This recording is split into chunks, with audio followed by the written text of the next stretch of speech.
Okay, so welcome to the, September 8th Select Board meeting. We have been in session briefly. We had an executive session and we're now coming into open session for the first time in this meeting. So as usual, at the beginning here, I'd like to read our public participation policy. The Hatfield Select Board welcomes everyone to its meetings and all other public meetings of the town of Hatfield. All regular and special meetings of the boards and committees of the town of Hatfield shall be open to the public and shall conform to the open meeting law. Executive sessions are closed to the public and will be held only as prescribed by the statutes of the Commonwealth of Massachusetts. It is important to recognize that the open meeting law affords the opportunity to listen to the proceedings but not necessarily participate. During meetings of the Select Board, an attempt will be made to find a balance between hearing from members of the community and conducting the required business of the Hatfield Select Board. I have a statement that I would like to read from the Select Board to residents. I want to take a moment to address recent allegations against Bay State Municipal Group, a company that the town has previously used to outsource its accounting services. In July of this year, a statewide grand jury indicted Justin Cole, owner of Bay State Municipal Group, on several counts, including larceny. According to the indictment, Mr. Cole allegedly embezzled more than $750,000 from multiple municipalities he contracted with. During the course of this investigation, this ongoing investigation by the Attorney General, Hatfield has communicated with the Attorney General, the Department of Revenue, and our independent auditor to make sure that no Hatfield funds were included in the allegations against Mr. Cole. While the investigation is ongoing, we believe that the financial controls in place internally here in Hatfield prevented any losses for our town. The review of Hatfield's FY18 and FY19 financials included a search for any improprieties. Additionally, a forensic audit was done for FY18 and there was no report of unusual activity. The town will continue to work with law enforcement officials as necessary on this matter, but at this time, we are confident that Mr. Cole did not improperly access any funds from the town of Hatfield. So now, does anyone have any, do either of you have any quick announcements? Any announcements? None for me. No, I did go to the emergency meeting, planning committee meeting this morning, and I just want to bring up that it's trying to get back on track. So maybe next month it'll be back on track again. Okay. Yeah, Excellent. That's good news. I want to thank the 350th for the opening of the time capsule that we did back in August. It was a really nice event, attended by a good number of people, but enough that it was safe and it was really fun to see the contents of the capsule. And I believe that has been put up on YouTube, John? It will be put up on YouTube, but it was really, really kind of neat. And I had been part of putting it together. So for me, it was kind of fun. And I just want to mention that there's a new 350th event that we're planning. You know, we're trying to have some events go on, and we've decided to have what we're calling a restaurant night. It's going to be September 25th. It's going to sort of be like a taste where restaurants will be set up in the fire station parking lot, some of our Hatfield restaurants, and you can go and purchase some of their food offerings. The details are just being worked out. We're communicating with the restaurants. We've communicated with Carrie, our COVID coordinator, and Bob, the fire chief, about it. But mark your calendar, September 25th. It's a Friday night from 4:30 to 7, and just watch for more details. We'll put it out on social media on the Hatfield 350th website and get the word out like that. So we just wanted to let people know about that. So I do want to get right to, we have a visit tonight with school administration because we have some new faces in the Hatfield Public Schools, and we thought it was really important to make sure that the community had a chance to meet them. Maybe some people who might not tune into school committee stuff. I'm not even sure. Are you putting your meetings up online? Yeah. I mean, I know that they happen online, but can you watch them later? Yes. Okay. You know, so we thought it was kind of important to have you come in and talk a little bit to the community about yourselves, but also what's happening at the schools. So for folks who don't have students in the schools, it might be a little curious how things are working. What's the best way to do this, John? So I'm going to have to turn you away from me so that you can be on the camera. And I guess I'd like to just start maybe with you, Marty, if you wanted to introduce yourself and say a few words. Sure, thank you. I'm Martin McAvoy. I'm the superintendent of schools at Hatfield Public Schools. I'm very happy to be here. And we've been working very hard to be able to get school up and running in this unprecedented COVID pandemic. And so myself and the administrators and everybody's been working very, very hard to be able to offer a model that is safe and we think will offer good learning experiences for children. We also have with us tonight Connor Driscoll. He's the new principal for Hatfield Elementary School, as well as Chris Buckland, who is the principal of Smith Academy. So I'll be happy, as will the administrative team, to take any questions you may have. I just want to start off, though, by publicly thanking everybody on the town side for really helping us by allowing us to access a large portion of the municipal side of the CARES grant. We've done extensive upgrades to the HVAC systems in both schools to provide a safe learning environment. You know, a lot of attention is on ventilation and proper HVAC systems, and so with this money we were able to make a lot of upgrades to the HVACs that were sorely needed, and we feel that it's gone a long way to really provide a safe environment for students and staff. Thank you, Marty. Chris or Connor? Sure. I'd like to, can you hear me? Yep. Yes. Great. Okay, great. I just wanted to echo Marty's thanks for everything that the town has done for the schools, for Hatfield Elementary School. Like you said, without it, we wouldn't be where we are. We're poised to open next week for students and for both remote and in-person learning. And I think I can speak for most of us when I say that we're really excited to kind of get to that point and be in front of kids again. So we're looking forward to it. Really happy to be here. Happy to be part of the school. And having come in July 1st, I felt nothing but welcome from the entire community, and for that I thank everyone. So thank you.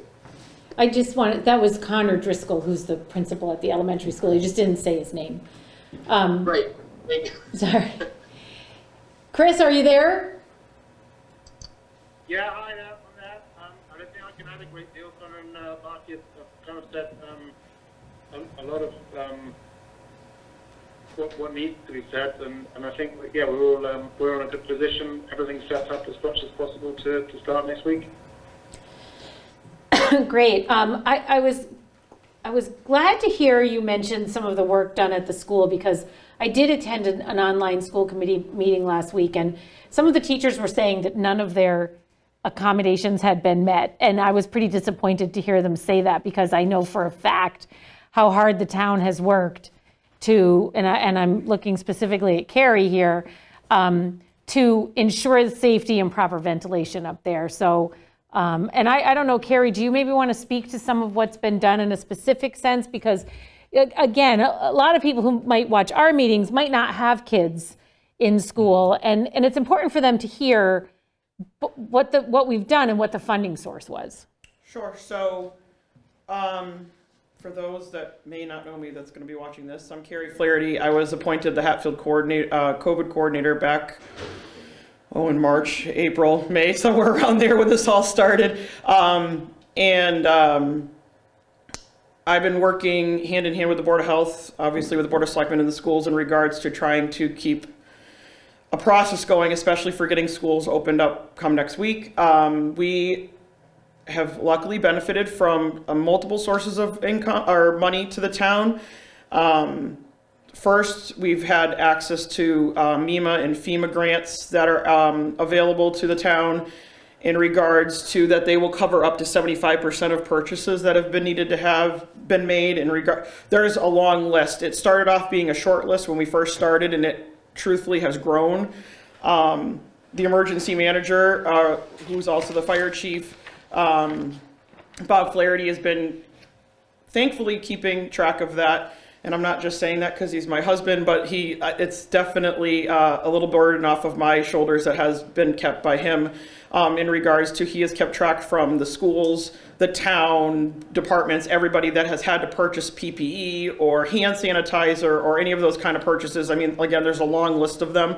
And he's kept all the receipts, and he just put together a spreadsheet which was shared last week to the Board of Selectmen, the Finance Committee, and the school in regards to what all are our receipts, and they're being submitted directly to FEMA/MEMA currently, and they will get back to us with what may not get covered by that 75%, or if all of the list gets covered by the 75%, then that's great, because then the 25% we're responsible for all of those purchases then can come out of what we have as funding from the state, which is the CARES Act money. The town, Marlene, correct me if I'm wrong, but I believe the town has been appropriated $289,000, give or take, in regards to the CARES Act money. So that can be used to cover that other 25%. It can be used to be covering other purchases that maybe the FEMA grants won't cover, which is why we submitted them all to FEMA first, was to see if we can get all of that or 3/4 of it covered by 75% of that, then that opens up funding from the CARES Act money. As for the school, I don't have the document right in front of me, but we've spent approximately anywhere from $160,000 to $180,000, mainly for the HVAC being updated in both schools, by Cody and by CTC, thank you. And one company controls the computer part of our HVAC systems, and the other company controls all of the maintenance and the hands-on parts of it inside the HVAC. And so they've been in over the last couple weeks. They've upgraded everything they're supposed to. They gave us an extensive report in regards to what did need to be done for maintenance services, etc. And I know they've been working hand in hand with Marty in general of telling them what has done, also with Phil, which has been great. So one thing, as people have talked about, you mentioned last week, it was discussed in the school committee meeting. One thing, so the public and everybody knows, is that we cannot upgrade our system to what is being called the MERV 13 filter. We are staying with MERV 8 filters because it's what works for our HVAC system. However, that does not mean in any way that people are not safe in the building. The filters are still doing the same thing they were supposed to be doing, and we have reverted, I think is the right word I want, whatever, but we've turned the system to be using more fresh air usage versus recirculated air, which is the way the system used to work.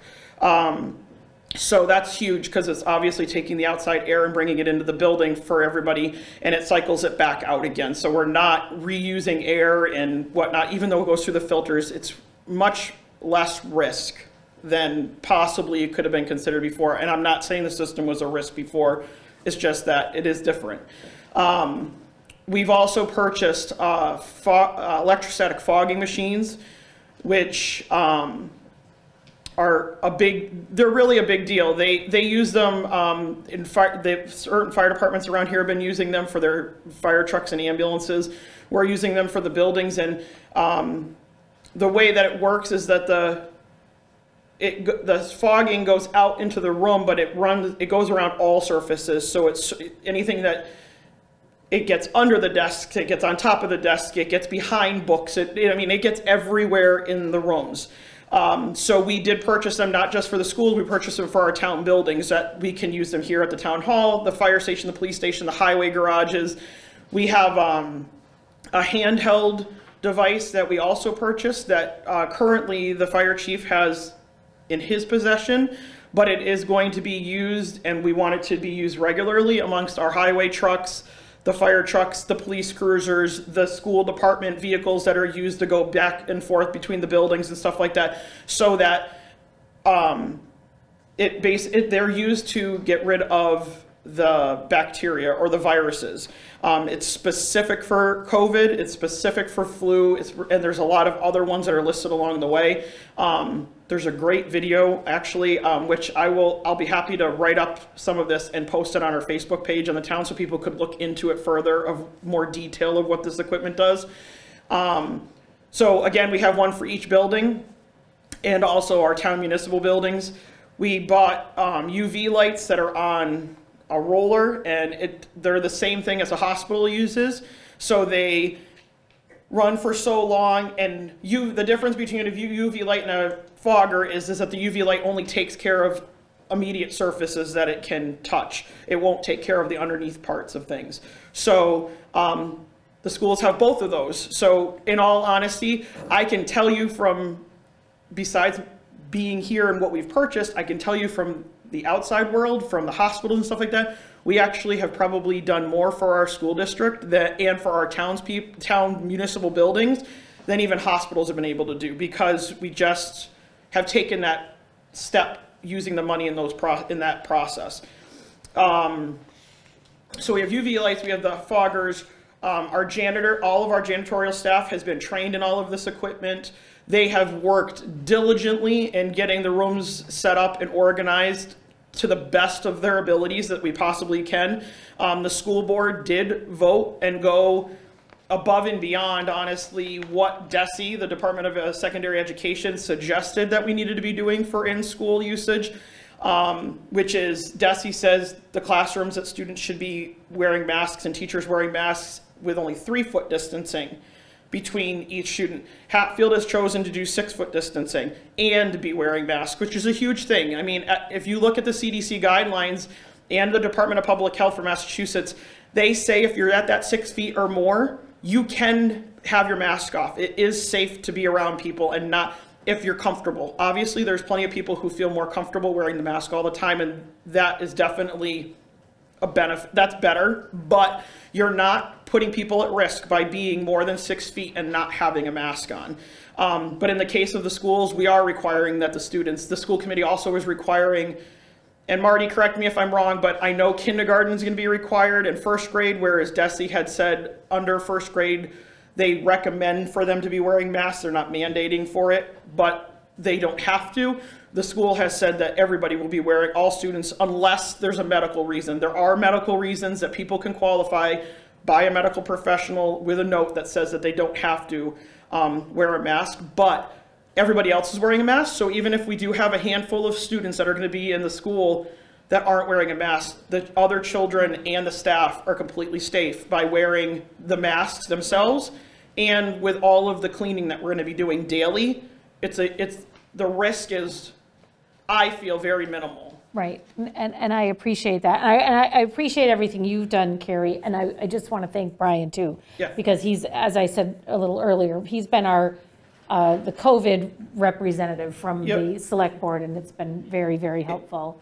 Brian, did you want to say a few things? Well, Carrie spoke to many of the things I was going to I'm mention. sorry. There is no need to apologize. So again, Diana, as you alluded to in the very beginning, part of tonight's meeting with the school board was to let Marty, Chris, and Connor sort of be seen by the public who wouldn't normally see them because they don't have kids in school. The other part that I wanted to stress that Carrie just alluded to, and Marty talked about it as well, is what a great working relationship we have between the school, the administrators at the school, Carrie, Marlene, myself, Phil, Bob, Chief Flaherty, Mike DeKoschak. That's kind of our COVID committee. And as Carrie said, so far the schools have been able to utilize close to $165,000. And we're fortunate to have that money to spend.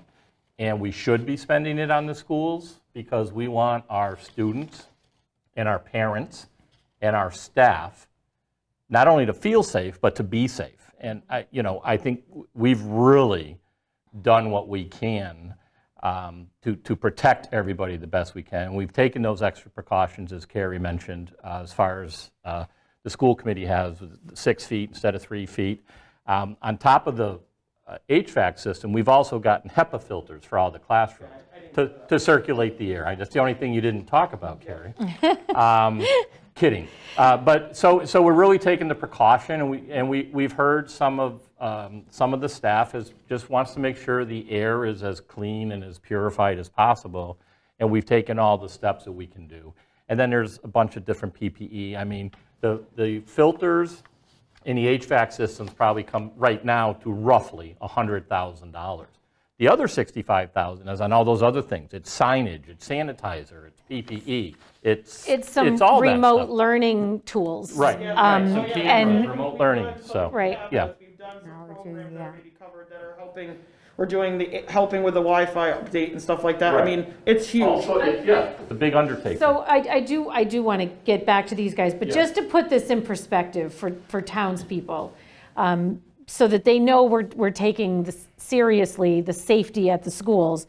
Just to put this in perspective, to date, for the town as a whole, we've spent $189,884. So let's call it $190,000. 2,000 of that was for emergency services.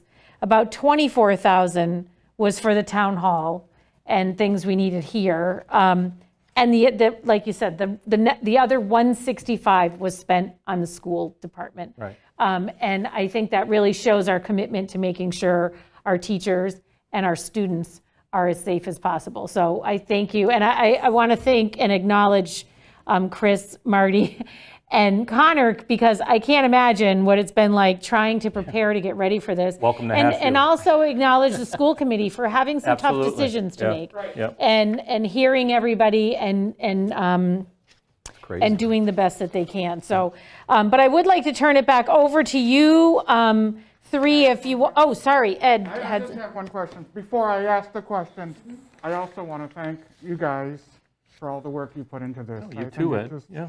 It's amazing how much time and effort Phil, Carrie, Marlene, Brian, and the school, and everybody. It's been an incredible effort you've all pulled together and done an outstanding job. My question is for those few students that can't wear a face mask if they have a doctor's thing, can they wear a face shield? Correct. So it all depends. Good question. It is a good question. Yes, we do have shields that they could wear on their heads, and they come down, wrapped to the sides of their face, and they come below their chin, so it gives them protection better than not having a mask on. And I do know some of a portion of these kids mainly are going to be our, and I don't know the politically correct wording, but the special needs, special ed children. And some of them just aren't going to be able to wear them, and that is where you're going to see a doctor's note that says that they can't. But their PCP or other medical staff that follow them within the district are going to make that general decision, and they bring that back to us, to Marty, to myself, and just it's documented that says that they won't be. But we can't and we won't tell children that they can't come to school. Like the main thing, DESE, the CDC, everybody is saying that these children need to get back into the school building and they need to be in person for teaching. And the fact is that, like right now, I have my mask down. I had it down when I was speaking, but everybody else in the room has their masks on. We're still distant, and the risk is beyond minimal. So that is the same thing with, if you take that into consideration of a child or even a couple children, the people who are the paras or the staff that are gonna be working with those children already know what the guideline is, which is they're supposed to keep those children 6 foot distant from other children in the school or the other staff, if at all best possible. And if it can't be kept, obviously, if it's under the 6 feet, that child is near somebody who has a mask on. And if any other PPE need is needed, it's there and it's available to the staff if it's needed.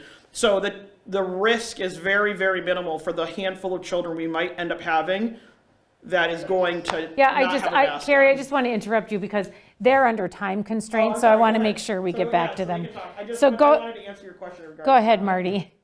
So let me just say that the number of students who we anticipate not being able to wear a mask is very, very small. Right. And permission not to wear a mask has to be a team decision if the student's on an IEP or a 504. So that's something that's very carefully considered. Also, there's many other mitigating things we can work with families and students to wear besides a mask. Carrie mentioned some of them, like a face shield or even a other kind of apparatus that might be more appropriate if there's some kind of tactile sensitivity to a mask that we can consider. So we really anticipate that being a very minor issue if it's one at all. Thank you. Did you, I know that you three have another meeting to get to, but I did want to give you time to speak again if there was anything you wanted to add. Oh, I know it came up. I read it in the Gazette, and I was fortunately they reached out to me. But school lunch is alive and well at Hatfield Public Schools. In fact, we're looking at partnering with UMass Dining Services, which is a very highly rated culinary team. They've been working with us. We think that we're going to be able to offer a more enhanced offerings for students, for all students, whether they're remote or hybrid. And we think that'll be a very cost-effective option as well. All the meals are USDA compliant, but they're prepared in such a way that they're very delicious and nutritious. And we had a tasting on Friday with the team, and we were very favorably impressed. So I just wanted to add that because I know there's some misconception based on what I read in the Gazette. So for families who in Hatfield or residents in Hatfield who may not have kids in the school and may not know what's happening, can you just sort of lay out what the beginning of school is going to look like? I mean, they start on the 14th, but that's remote, right, for 2 weeks. On September 14th, we have what DESE defines as high priority students. So that will be students who meet certain criteria, such as students who are on individualized education programs, students who have 504, which is accommodations to help them learn better, students who are performing right now in the lowest 25% of their class based on standardized test data. And so those are the students who need in-person learning the most. And so that's why they're called priority students. The priority is to get them in person as much and as often as possible. So they're coming in the 14th. Those students will be able to attend school 4 days a week, with Wednesday being a remote day for everyone, so we can do a deep cleaning between cohorts. On the 29th, which is the day after Yom Kippur, we are having the hybrid students come in. Now the hybrid Marty, can I just can you backtrack? So that means from the 14th to the 29th, most students are remote. That's correct. Okay. Good point. So like my daughter will be remote from the 14th to the 29th. Correct. So Okay. most students will be remote for that 2-week period. Then we have a very detailed and comprehensive metric system, which we will consult in consultation with the Board of Health and our COVID coordinator, Carrie Flaherty, and we'll move between phases as appropriate as within the guidelines that have been set. So everything will be carefully done, and everything will be with health as our first priority, so kids can return to the school safely. So if everything goes according to the schedule and the metrics are fine, the rest of the kids will start their hybrid learning model on the 29th of September. So that's 2 different cohorts of kids that alternate throughout the week. So with Wednesday, again, being a remote day for everyone to allow the deep cleaning. So on any given day, you will have about half the student population district-wide. So that keeps the numbers down, which reduces density, which we know is a best practice for health, and it also allows us to maintain the 6-foot social distancing. It also allows us to keep kids safe on the transportation end, on the buses, which can now, by DESE guidelines, can only be a third full. So a 75-person bus can only have now 25 students that have to be, spaced out in a certain way. So it's a huge undertaking, and again, the town has worked hand in hand with the school department. We're very grateful to the select board and to emergency manager and Chief Flaherty and COVID coordinator Flaherty as well. It's been great to work with the town, who obviously cares so much about their students and the safety and learning of the students, as well as the safety of the staff. So I just want to add that when you go back on the 29th, those cohort A and cohort B who go on different days of the week still only go for a few hours each day. So students are being dismissed around, what, 11:50, 11:30 at the high school level, right? So it's really easing back in. And I assume there's a plan for beyond that based on metrics? Yeah, based on metrics. I mean, we're going as far as we can Right. With this, but we always have an eye on when can we return to a new normal. We don't foresee being able to get back fully because of logistical and financial reasons at 6-foot distancing. So if we were to maintain the 6-foot distancing, that would pose a significant problem to be able to offer anything other than hybrid. But right now, we're just trying to ease back in, get people back into the building safely and learning, and we think the hybrid model will help us achieve that goal, and then we'll take it from there. Great. Gradually, safely. Oh, yeah, and there's outdoor learning, right? Some of the money was spent on tents and things like that so that kids can be outside, which will be actually really wonderful, but for a brief window. So, I think you guys are doing the best you can with any given circumstances at any given time. And I did learn today about something that might help with the transportation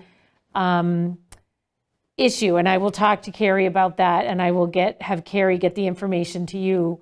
A product that's ready to be launched by a business that's up in Franklin County that will be very significant. So in terms of making your transportation more safe. So I will make sure she gets the information and gets that to you. It's a game changer. Wonderful. So. We like that. We like game changers. Yeah. Yes, you will like this, Marty, I promise you. I'll send you the email too. Great. Okay, so out of respect for you and knowing that you need to get to another meeting that will probably be lengthy, I'll just give you a minute to finish up if there's anything any of you want to add. Okay, so, sorry. If the principals want to say some parting words, I think I've talked a lot. So Connor or Chris want to say anything? Sure. I would just like to once again say thank you to everyone in the town for supporting us as we start this year. It's totally a new paradigm for all of us, and I think I think as a team in the school here, once we start through this year, and once we are able to learn what we need to learn and accomplish what we need to accomplish, we're gonna have a much stronger school and stronger school community as a result. As challenging as it is now, sort of with that vision on the horizon, I think is important to keep in mind. Great point. Thanks, Connor.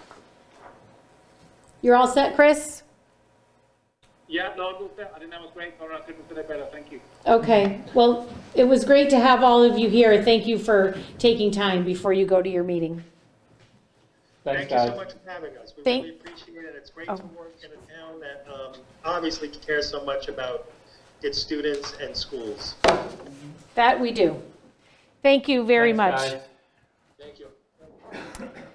And I know I probably already said it 10 times tonight, and I've probably said it 1,000 times since March, but again, a huge thank you to Brian, to Carrie, obviously, to Bob Flaherty, Marlene, Chief DeKoschak, that whole COVID team that assembles. You guys have been doing just a really great job and staying on top of this ever-changing situation.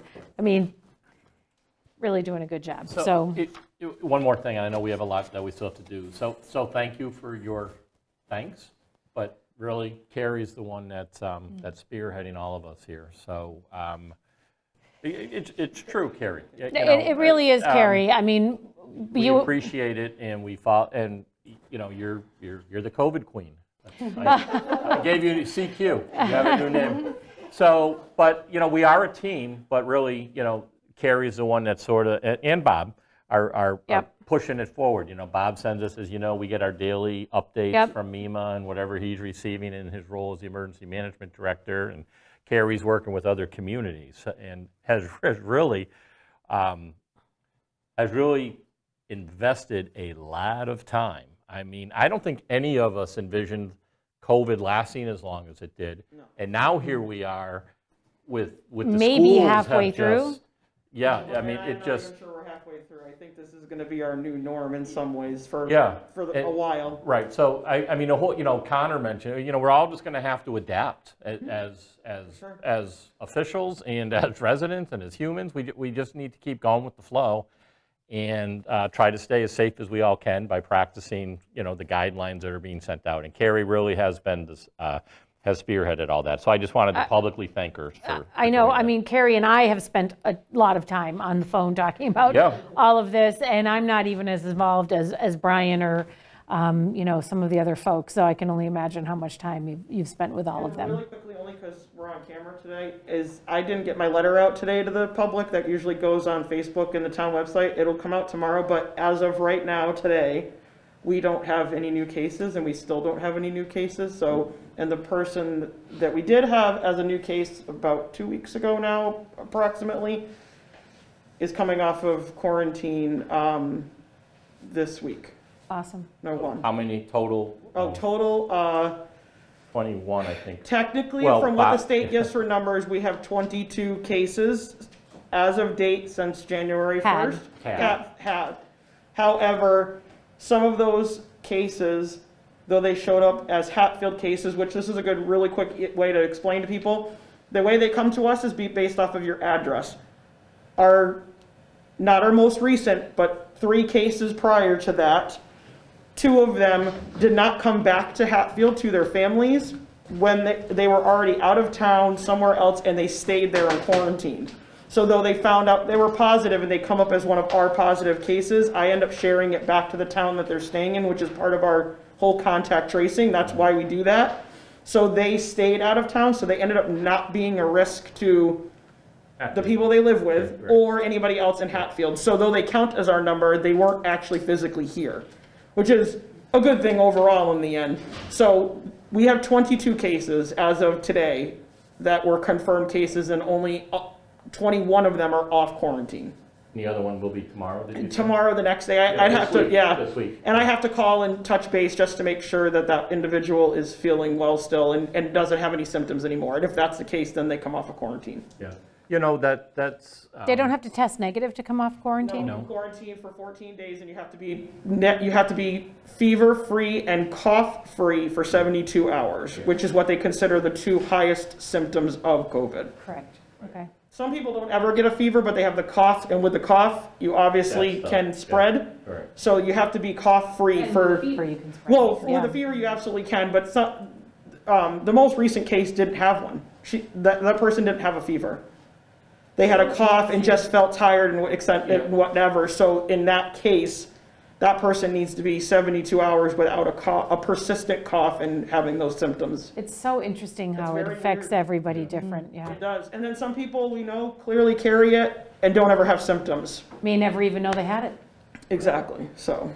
Well, again, thank you very much for everything you're doing and for all the information tonight, because I think it is important. There's a lot of people, like I say, who wouldn't tune into a school committee meeting to necessarily know the precautions that we're taking and the work they've put in as well. So, and if I could just say one last thing about COVID while Carrie's here. While we're all directly involved with it, daily, weekly, whatever, or especially Carrie, to have only 22 cases, or let's call it 20 because whatever, 22 cases since this all started in March, right? So basically the tracking's even April. So 4, 5, 6 months into this, that goes to show you that our residents are doing everything. And that's actually the key.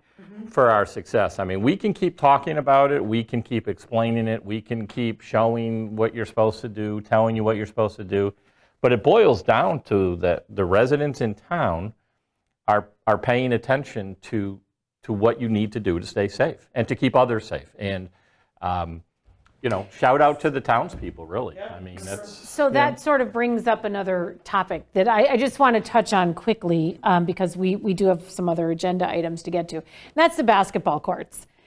So the courts were closed back in April. Yeah, when it all When everything first started and we had a lot of people down there playing, we closed the courts. Then when the governor allowed, when it became allowed, we put the hoops back up.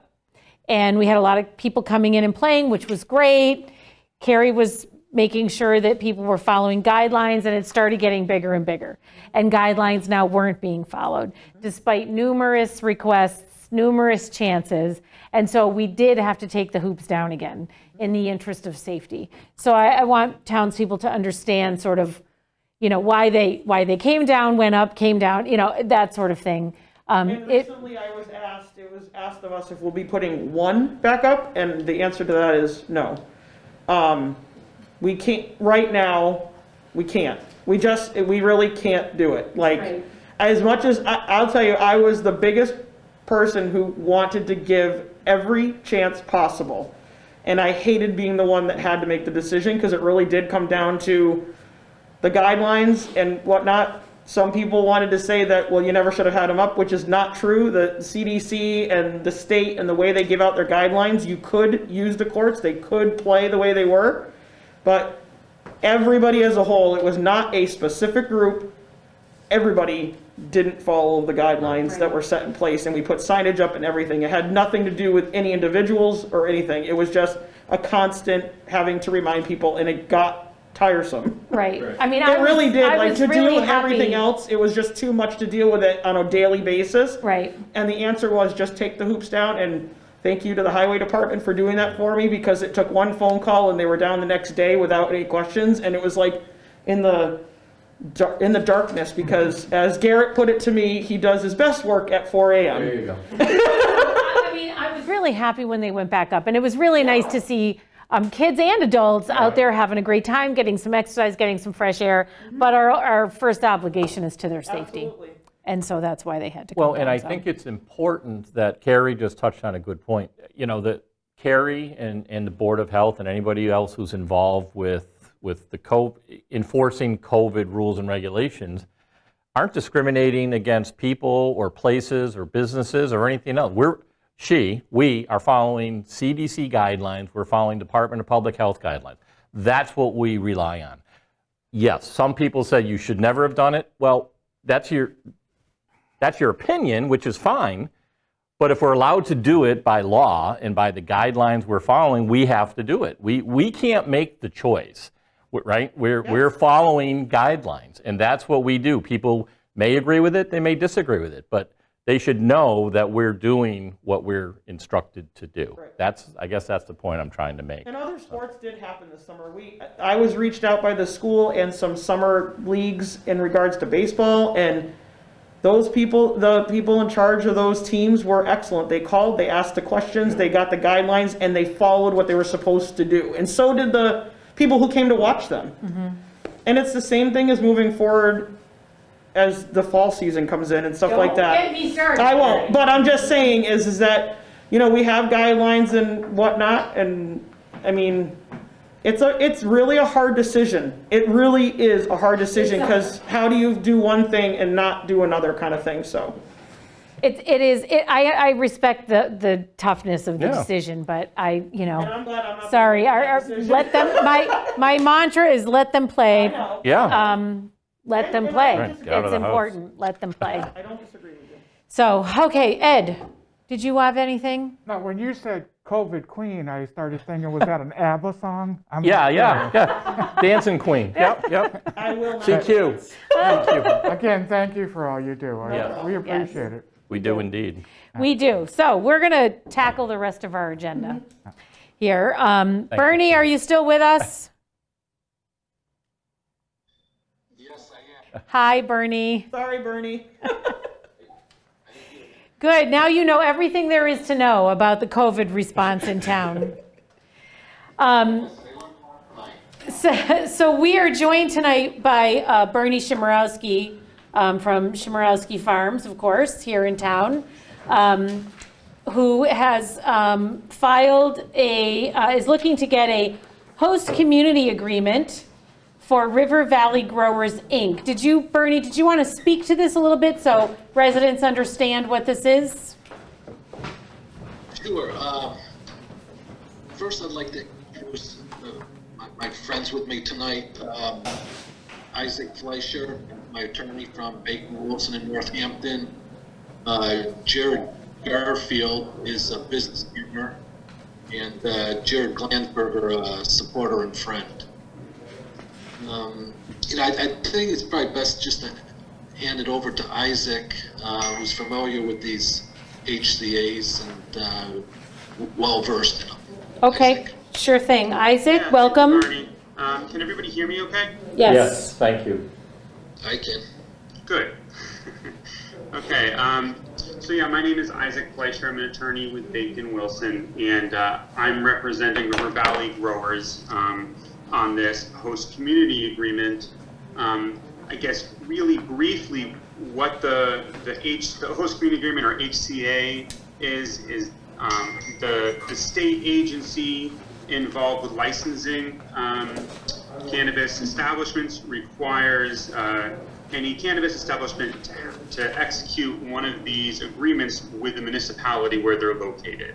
And these agreements essentially lay out the expectations and obligations that the cannabis establishment is going to have to the town. I think that the term that's the most, gets the most interest and is kind of the most important in this agreement is that the cannabis establishment is going to be paying the town what are called host community payments, and they're going to equal 3% of the gross sales of this cannabis establishment. So the establishment we're talking about here is going to be only for cultivation, so there's no sales to consumers here. It's going to be growing cannabis in greenhouses. It's going to be completely compliant with all the security requirements that the Cannabis Control Commission puts out. It's going to be, the greenhouse itself is going to be about 45,000 square feet, and there's going to be about 25,000 square feet of canopy, which means canopy is the space that's actually occupied by plants. So 25,000 square feet of growing space. Are there any questions before I keep going? No, no, I don't have any questions. Okay. So it's about 6 acres of land. It's right on the border with Hatfield, and access to the land. This parcel is landlocked, so access to the land is actually going to be across a parcel to the north that's actually located in Whately. Okay. The land's currently owned by the Shimorowski Brothers LLC, and it's being transferred to River Valley Growers Incorporated to operate the cultivation facility. Okay. Anybody have any questions? No, my limited knowledge of this, although I've been to some presentations by the cannabis. Am I alone on this call? I can't tell because I can't see or hear anybody else. Oh, should I turn this? Sorry, when I'm speaking, I can turn it so you can see me when I'm speaking. Are you there? Go into more detail, but I don't want to. No, it's okay. Any time unnecessarily. Can he not hear us? Are we on mute? This is the HCA that was proposed by the town of Hatfield. Bernie? We've reviewed it in. They're not hearing me. Are ready to agree to it in its entirety. River Valley Growers is looking to work and cooperate with the town of Hatfield wait a in minute. every way. Can you hear me? Yes, I can. Okay, sorry, I was talking before you couldn't hear me. No, so I was just going to say that, you know, while I'm not an expert, I've been to some, you know, presentations by the Cannabis Control Commission. And so one of the things that I just want to make sure I say to townspeople is I want townspeople to understand, it's a very highly regulated industry. Yeah. So, and as I'm sure Bernie has learned, it's very highly regulated. And so I really don't have many questions about it personally. But I wondered if maybe Ed, I'm going to turn so Ed can see you. No, I do like the location of this. I think I've gotten a lot of positive response from the residents in town. They like where you're going to build it, so I don't see any opposition. I've read the host agreement, and we've already done this one time, so I'm pretty comfortable with the host agreement. And the only question I have, Bernie, is part of it going to be in Whately and part of it in Hatfield, or how is that? No, 100% is in Hatfield. Okay, good. That's all I wanted to know. Thank you. I just want to add, you know, personally, I take great comfort in the fact that this cultivation business will be in the hands of the Shimorowski brothers. I agree.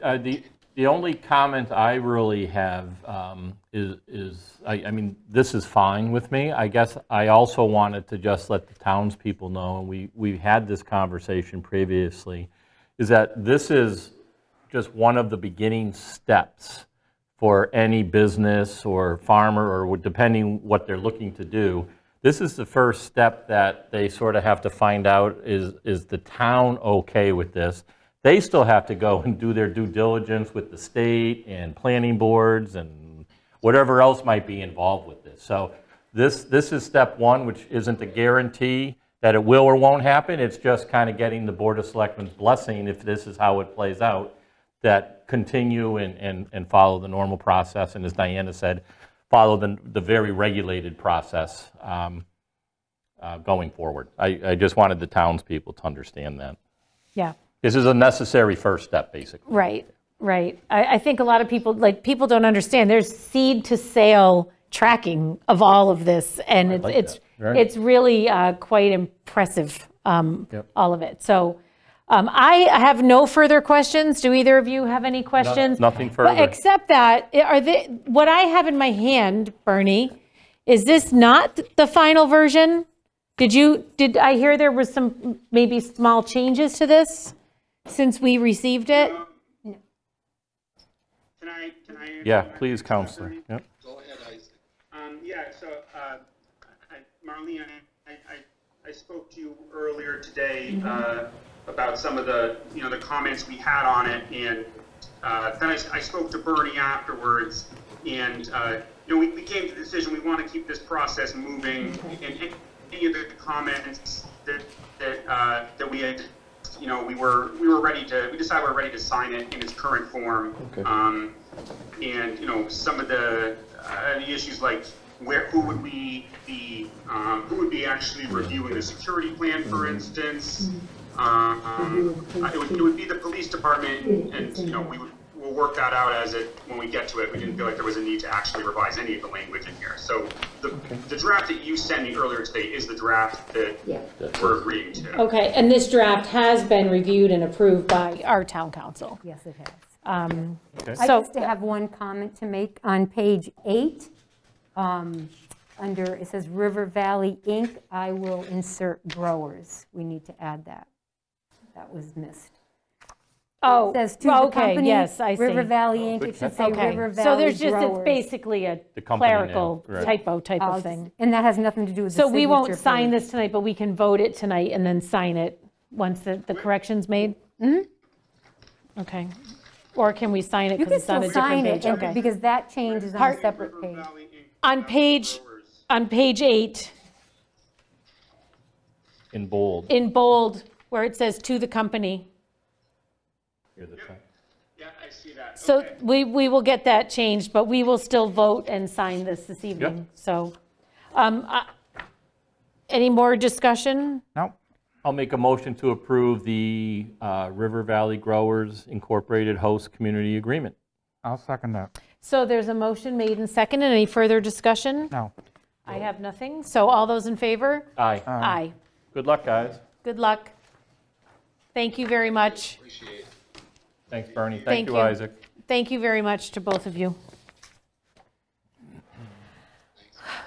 Great. So let's revisit the agenda here. We did not do minutes. Can we backtrack to minutes? Absolutely. There's a lot of them. Yeah, there is a lot. And I had something I wanted changed, but it was in one of the executive session ones. So can I just maybe give that in writing rather than Yes. discuss it? Okay. Is there a motion on any of these meeting minutes? Ed, or- I'll make a motion, well, do you want to, I do you want to do, leave out the one that you the have? August 31st one I Okay, wanted. I'll make a motion to approve the June 2nd, June 9th, August 10th, August 11th, August 10th executive session, and August That's the 31st yeah, regular regular meeting. session. Make a motion to approve all of those. I'll second that. A motion made in second. Any further discussion? No, ma'am. All those in favor? Aye. Aye. And I will get something in writing on these, okay? On the August 31st executive session. So we are joined this evening by our DPW Director, Phil Genovese, to give us some updates on DPW matters. Phil? Thank you, thank you. It's been a while. Well, as you know, talking to the schools and everyone else that, most of the efforts have been working with all the contractors that are in the schools this past month or two. So the good news is that, we're not the only school district or big business district that they serve, but they have been very well received to come to Hatfield to take care of our needs first. I mean, they've been outstanding, with RE Cody and CTC working together hand in hand, because what they do on the computer side has to do what Cody installed. So they've been working very hard at that, and it's been going very well. So I just want to, thank all of the contractors that we've had. The new school superintendent and the two principals being new, they're relying on others. So, I've been spending quite a bit of time down there, but it's worth the effort. It'll be a safe transition to bring the students in. Thank you, Phil. And the staff. So I just applaud what they have done, and, the money that has been available has been spent well, very well, I think.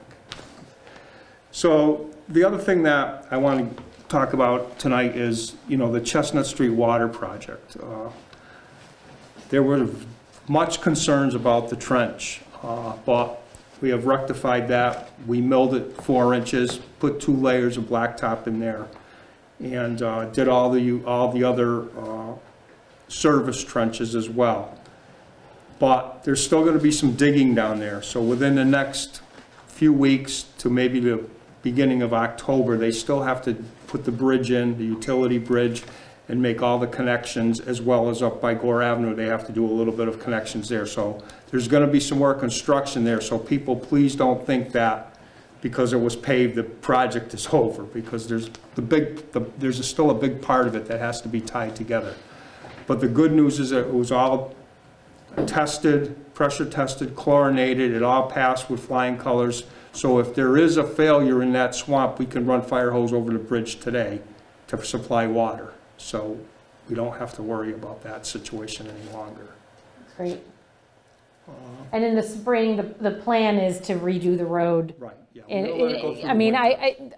since I've been back on the board, I've had the most complaints about that Chestnut Street, and I drive it myself all the time, so I know it's much better now. And it was in rough shape. It was in rough shape, and it is better now, and I appreciate that, but knowing that we just have to get through the winter and then we'll get a better job We want to make is, sure it settles. I think, something townspeople need to hear, because, Also, have you noticed, I mean, I'm sure everybody has noticed the crack sealing that's been going on throughout the community. That's encouraged by Mass DOT under Chapter 90. They like you to preserve the roadways as much as you can, and that's one of their projects that they really kind of emphasized to do some. And, you know, this year we took on a big project and spent quite a bit of our Chapter 90 funding doing that. So hopefully it'll pay off. You know, Gore Avenue, Day Avenue, Plantation, Lindsay Hill, you know, we did the 20% rubber on those roads, so those are all complete. The other thing that we're gonna do next week, we're gonna start meter reading. I know people don't wanna hear that, but the water and sewer billing for the water and sewer billing, but Two guilty parties, right? Sharon and I met today and, you know, said that it's time to push forward, so, you know, we've contacted the people and we'll be out there reading meters next week. When can people expect water bills? They will be out the last week of September, and they will be with the new rates that were approved last year. Yep. So they will be a little increase, just to remind people that is coming. Yeah. And you know, I mean, people have been home a lot. Yeah. So Yeah. bills we could expect to be high. Right. Yeah, on that, so there was just on the news today was a family in Springfield was complaining, and they were just talking about how the rates had changed. I guess I would suggest to the residents that if you do see a jump in your bill, try to look at your previous bills from a usage perspective, because that's what it's based on, is usage. Right. So you're going to probably see an increase, but before you think there's something's wrong or a broken meter or it was misread, maybe if you keep your records, just see if it actually is about the same usage, and then that'll just tell you that, oh boy. And again, remember, You know. we all have been in our homes Yeah, a lot that was part of more the article, than right. typical. Toilets, water, all that Yeah, stuff. right? exactly. Yeah, We're all You're just- cooking at home more. just not We're, used to it. you know, Yeah. yeah. Yeah, you know, once, you know, people do file something with us, we do take a look at the usage. We go back a few years, you know, and if it's something that we Right. feel isn't Correct. correct, we'll identify that. But Right. Right. we work together pretty well on things like that. Maybe you can talk a little bit about the water ban that's posted. Water ban it's not mandatory, it's voluntary. You know, it's staying in effect until we get some decent rainfall. We're still in that drought condition, so, you know, we encourage people, you know, with the outside watering and, you know, the non-essential use of water to kind of preserve what they can. I've also noticed some tree work being done in town, some old and dangerous trees coming down. And, you know, I'm always comforted to see that, as much as I hate to see a tree go. But, you know, when they're dangerous and so much, you know, obviously our trees are on the road. So I have noticed some tree work and appreciate that. Trying to take care of some of it, and, you know, and like, you know, since I was hired here, you know, one of the things that I've always encouraged is that if you take a tree down, plant one, Yep. and also to grind the stump. So, you know, we have a pretty Yeah. good planting program in place, and we have the stumps being ground as soon as the tree comes down, hopefully, you know, so. The other thing is, you know, I want to discuss tonight is the Mass Works project. I know there were some changes today. So I know Marlene can speak on that after. You know, it went into the Central Register on September 2nd to be advertised. You know, it's going to be a two-stage, two different bid process. One for the pipe work and then one after for the pump station, as soon as we can acquire them easements, the two easements that we need there for the pump station. But now I'm hearing that it's a week later, I just heard Yeah. about this today. yeah, because of So they'd like to advertise in the newspaper. Yeah. I believe the earliest it can get in the newspaper is possibly Friday. Okay. But I think it's just going to delay the opening for a week. I'm pretty sure that's what they said. When are they hoping to put shovels in the ground? I think because the bid opening was supposed to be the 16th. So if it's the 23rd, and then they'll come to you, they'll review it, come to you, so I would say October. Wow, Yeah. okay. So before winter, I'm pretty sure we have to do something before winter. Okay. Under the Mass Works project. Yeah, or at least start something. start it, yeah. And probably hit a certain threshold of Yeah. Do we have- percentage of towards Yeah. completion. Do we have a completion date, a projected completion date? Oh, I don't know. I thought it was a year. Is it a year completion? I'm pretty, I thought it was supposed to be next spring, but now I understand it's in 2 phases. yeah, it's in 2 phases. But the pump station isn't the big phase. The big phase is going to be the pipe, Piping, you know. right. It's a mile over a mile of piping. Yeah. Right. Yep. You know, and they'll do everything to get to the pump station, and then it'll just be a matter of getting Right. the easements and setting the pump station. So- Yeah, I mean, I'm just curious because we know once it's ready that we can expect maybe some economic development out there. Yes, hopefully. Um, Plus, there's, I think, 40 homes. Yeah, that's You really know, significant. Trust yeah. me, I know. That's Yeah. really There's significant for 40 folks, homes so, Yeah. yeah. And just one last thing is that today, you know, I got a call to go over to Smith Academy, and the solar project is finally going to start. They delivered some materials there today, so finally, Brian. We signed that like 2 years ago or Yeah. 3 years ago. Yeah. Initially. Yeah, And what a great time it would have been over these last 6 months. Yeah. But I know timing's everything, you know? right. But, so good, they're finally starting Yeah, it. they delivered the materials today. They're supposed to start Okay, like the sure. third week of September, so. Okay, good. Ed has a, I just have one question on the Mass Works grant. Now, we have to have a town meeting with some articles for how many pieces of property? 2 pieces. There's 2 easements. Okay, so we And they're, have, you know, adjoining, you know, it's where the diner is, and then next, the business before that. can you explain to the town why easements are required for those 2 pieces? Pump station has to sit on that, that's where the pump station has to go. There's no other place, no town property, it has to go there. That's the only place it can go due to the elevations. So that's where it has to go to be pumped into the other main, so. have we had contact with those landowners yet? Not yet. No.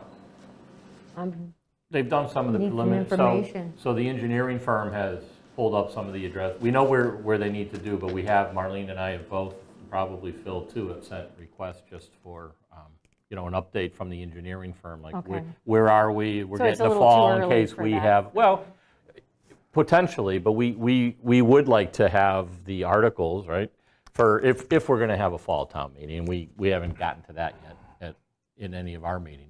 But that would be nice to knock out so we know we're done with it, you know, so. We need to send a letter to Yeah. the property To the people, owners right. before Yeah. the town meeting. Right. Okay. So, you know, not to make excuses, summer's not the best time, sometime between vacations and people in and out, so, but we do need to get with that engineering firm. I'd like to, by Friday, I'd like to have an answer of where we stand with those easements.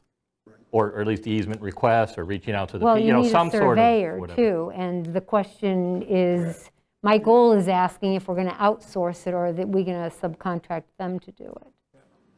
Yeah, because they have to survey that property. And Yeah, well, that makes sense. Right. Yeah, so, but all of that's in process. Yeah, well, you know, even if we have to subcontract it out, I mean, ourselves, I don't think it's going to be a big expense to have them survey that piece, because it's not a very big piece. So you had here also transfer station gate on this list? That didn't come from me. I don't know what that is. Oh. Well, we had talked about that. Oh, well, and the- so it was not really the transfer station. I was hoping you could let townspeople, talk to townspeople about brush dumping. Because I know that this is an ongoing problem. I mean, I had a resident that I know send me a picture. She had been down to bring a little bit of brush, and there was garbage down there. And she was, you know, upset to see this, and I didn't blame her. And, you know, and that's the problem, you know, is people are dumping whatever they can dump into that brush pile. But just to let the townspeople know that now we have security cameras set up, they're being tweaked in, and, you know, if somebody is caught dumping anything but brush in that pile, you can, You will be fined. well, you can expect, you know, a knock on the door from our police department, Right. you know, because that's why we did it. I Or if mean, you're not residents, if you're Yeah. landscaping companies or whatever that are, Right. because I know that was a problem before. People Before, yeah, it used, was the you know, landscaping companies and people from out of town were dumping there because the gates were wide open during, you know, during the night, during all the weekends, so. It's closed, it's been closed for the past couple of days because we ground the brush, right. so.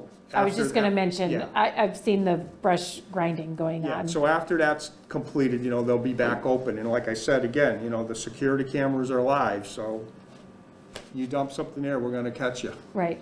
I'm glad that that happened because, you know, it's a really, I think it's a nice service we offer for Yeah. towns people, that they can bring customary amounts of brush down there. You know, it really is a nice thing most for commu- residents, but most people who are communities don't do abusing it that. or throwing bags of trash and all kinds of other things, we're going to deal with Most it. communities don't do that, you know, I know. you have to pay to get rid of it. Well, the unfortunate thing is, was it last year or 2 years ago, we actually shut it down when nobody was there. And of course, then we, the board, got all sorts of, understandably so, grief that they couldn't do it on certain days. But, you know, I was trying to explain to those townspeople, yeah, but it's not you, you know, you're paying the price for others that aren't following the rules and the guidelines. And we just can't have trash all over the transfer station.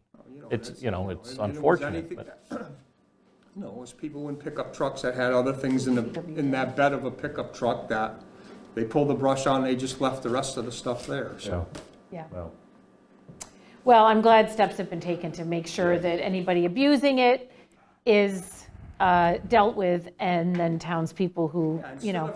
Instead of, we had a discussion, within the department, and we felt that that was the best avenue to go, to put up the cameras to see, so. Did you catch anything yet? Yeah. correct.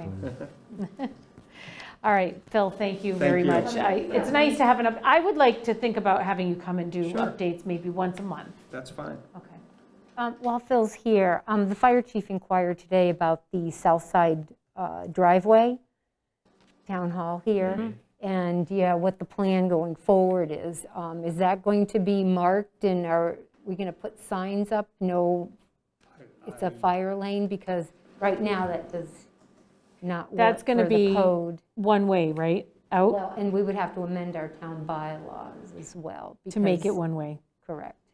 So that's why I haven't had it striped yet, because they put up the do not enter sign out there, which it really isn't a legal sign, because that's a two-way road out there.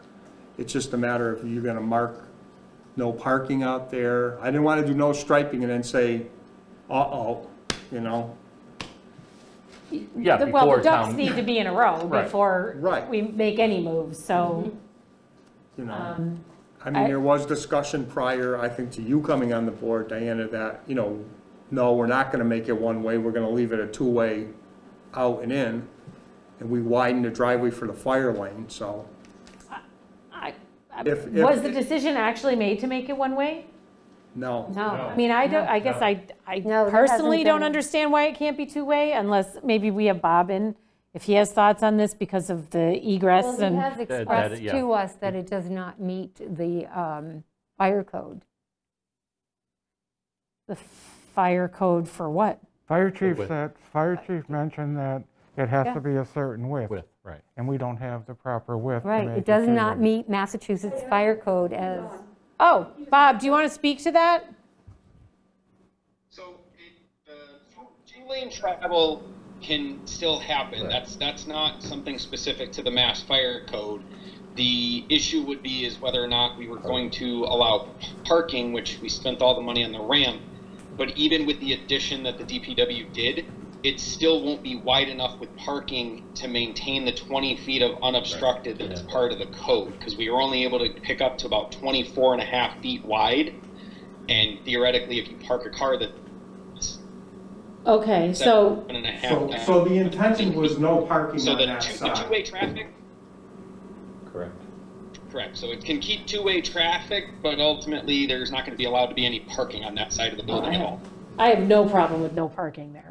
I mean, we have ample parking out back that's serviced by a ramp. We have ample parking out front for when the front door is back open. Nobody needs to be parking on that side And now you anymore. have, you have the ramp that goes right, to the sidewalk goes right to that back parking lot. Exactly, that's what I'm saying. So that's sort of how that ramp was designed, to service the back parking lot. So then, if that's the case, if we're not going to change it to one way, then we don't need a town meeting vote, correct? Correct. Correct. So then we can just work on the signage and the line painting. And I think, Bob, me and you should get together and decide if you want any striping out there or not. I mean, there should be something that's marked that it is a fire might. lane, It might. but it doesn't have to be the entire driveway. Yeah. And my suggestion would be is to obviously have the two current do not enter and one-way signs removed so people don't end up confused. Wouldn't it be the yellow stripe with then diagonals going through it? I mean, isn't that kind of the known don't park here type thing? Because it you know, whatever. I think Bob, Phil, and Mike, Yeah. Chief DeKoschak can get together and wrap this up. And then And we'll know a way very forward. clear, no parking signage, Right. and residents should know that there will no longer be parking allowed on that side. And there never Street. was. Right. Well, there probably never was, but Right. everybody always parked there, Right. so. And there will be tickets generated, parking tickets generated. You know, got to be consistent, right? Well, it's So- a safety matter. If Yeah, if the it cars are absolutely there, is. they could be in the way of emergency vehicles, and Right. they shouldn't be. Heading to not your house, but your house, whoever's Hope parked not. there. You know. I hope not my house. Okay. Very good. Bob, thanks for chiming in on that. Are you good? I'm good, you're good. Thanks, Ed? Phil. Future conversations, I think we need a future conversation on the operation of the transfer station because of the money that we've lost on the recycling stuff. I think we might need to have some okay? discussion on that down the road. Well, the Finance Committee did increase the budget by $17,000 to cover the deficit that we had. So now that's in the operating budget, so as long as things go as they did last year, we should be okay.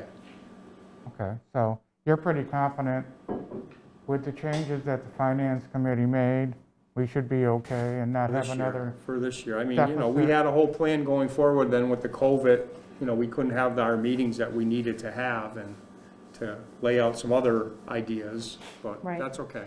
You know, they Do you did, think that the acceptance of trash and acceptance of recyclables has gone up during these few months? Or do you not have any statistics on that maybe the yet? trash side, Trash. yeah. I mean, recyclables, I mean, we just received a check for $300 and something dollars. You know, I mean, Hey, it's it's better than, something. well, it's better than paying, right? Exactly. Right? Got that right. Okay, good. Ed, you're set? Well, I am set, but I think we should revisit that in a few months. I agree. Yeah. Yeah. Yeah. Do you have anything else? No, thank you, Phil. Phil, thank you very much. You're welcome. So we have, Marlene, how far are we going on this? Are we going into continued old business? There's the resignation that the board Yeah, needs no, to I know take. that. I know we're going to get to Oh, that. I just okay. didn't know beyond that, how far down into this. We're not taking up any of those continued old business items tonight? Yes, we are. Topic Oh. 8, 9, 10, and 11, we are. Okay, then can we take a break before we get into the next? Whatever the board would like. Take a break. Yes, okay. Okay. And next, we are going to go with, since Sharon is here, we're just going to skip one agenda item and go back to it in the interest of your time, Sharon. So Sharon, I have to stay for the FY20 closeout after, so you can go right in order. oh, okay, so fine. We have here a notice from Lydia that Ron Punska has resigned as an assessor. So do we need to vote to The accept, board needs to vote to post the vacancy. do we accept the resignation? No. Okay, But the Board of Assessors have notified okay, the Board of Selectmen that they are interested in filling the vacancy. Okay. So the Board of Selectmen needs to vote to post. to the post that, position. and also make an announcement that there's a vacancy on the Board of Assessors, if anybody might be interested right. in. And to thank Ron for Ron his for all many his years. many years of dedicated service to the town. Yes. So if anyone is interested in potentially filling that position, they should be in touch with Lydia. Yes. And so we need a vote to, I'm going to, I'd make a motion to post the position, the vacant position for the Board of Assessors. second. I do have a comment, though. when we get Okay. to The that. only comment I want to say is thank you, Ron, for all of your years of service to the town of Hatfield. Agreed. My comment was more about the posting itself and what the length of the term is. Because my interpretation, and I'm not a town clerk, but my interpretation is that the seat would be filled until the next general election, which is in May. So this is really going to be like an 8 or 9 month. That's correct. So that's not what this said. Well, So it's not the way to fill the way out- I'm reading this, I'm not sure if this is what that says. This looks like you'd be filling the position till 2023, but you wouldn't be. You'd be filling it to 2021. That's correct. It's an Not elected to position. fill the remainder of his No, term? it's to the next election. To the next election. Okay. Well, that's my interpretation. So maybe we should get some clarification from Lydia on that, but in the meantime, if anyone is interested. Well, so section 11 under chapter I'm just 41 looking at that says, statute right now. the person so appointed or elected shall be a registered voter of the town and shall perform the duties of the office until the next annual meeting. Right. So, and by annual meeting, that's annual election. Right, So, okay. That's the way I've always understood yeah, that's how we've that done it in the past. statute. So, I just wanted to, but we certainly should get a clarification because sometimes the Mass General laws don't apply to a particular office for whatever reason or something. But, so I think we should post it. As, the motion's been made and seconded, but under discussion, I made that change. I think we need to post it per the interpretation of the Mass General law, I guess, or is that good enough? So that we don't have to Yes. revote this? Yes. Okay, so that's all I had for a comment. Because she did provide 6 steps underneath there on what we're supposed to do. Yep. Right.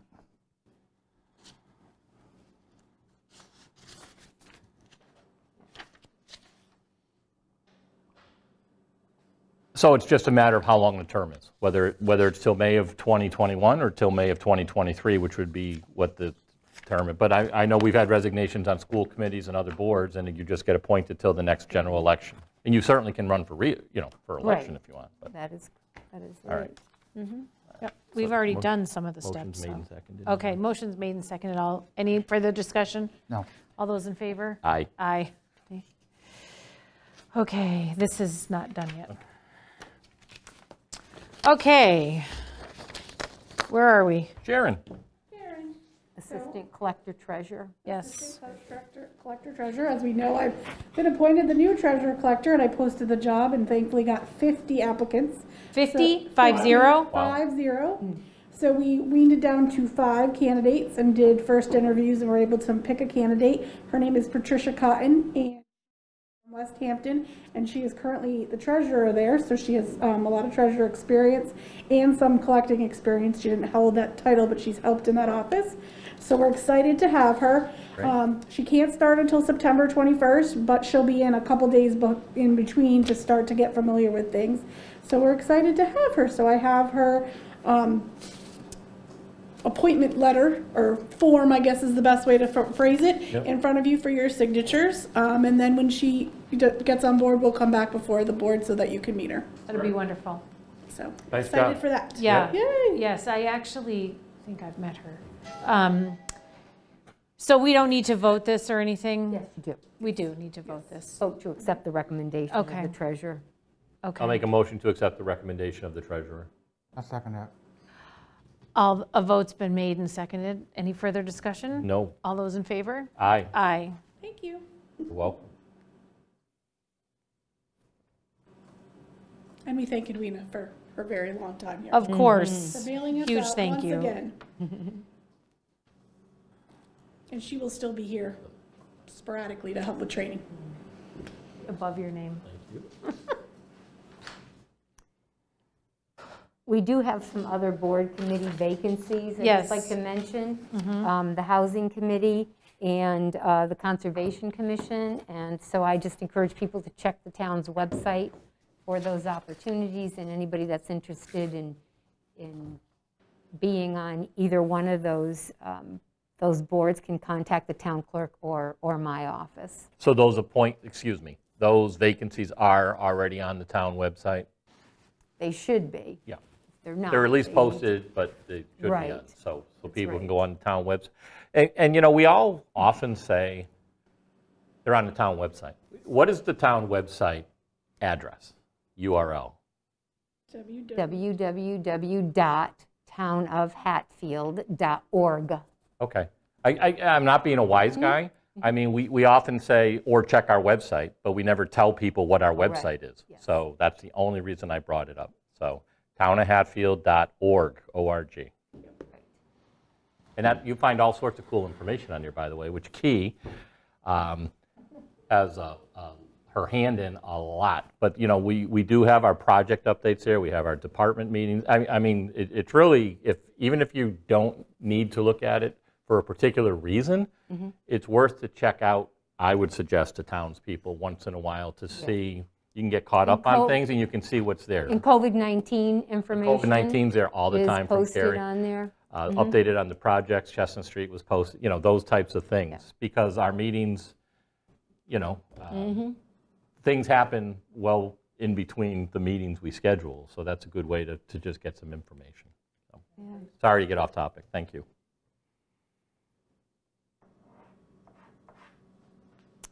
Okay. Next item, next topic 6, fiscal year 20 closeout update.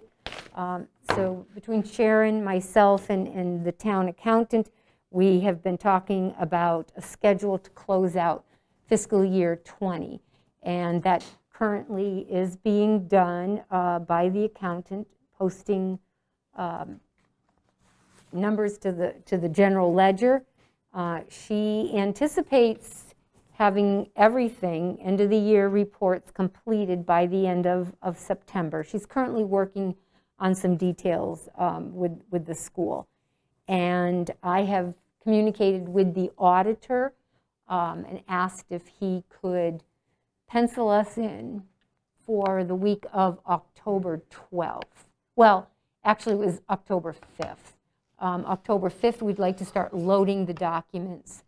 The auditors will start pulling that information, and they will actually begin the audit the week of October 12th, provided the town has met its goals. I would like to throw out there that it's been a long time since we've been in a position to do our audit and our final review in actually the same calendar year of when our fiscal year ended. So in other words, fiscal year ends on June 30th, 2020. That's what we're going to review come October, maybe November, but within the same calendar year. And that just goes to show the work that's being done in the Treasurer Collector's Office by Marlene, by the secretarial staff that assists, and by the accountant. I mean, we are On schedule.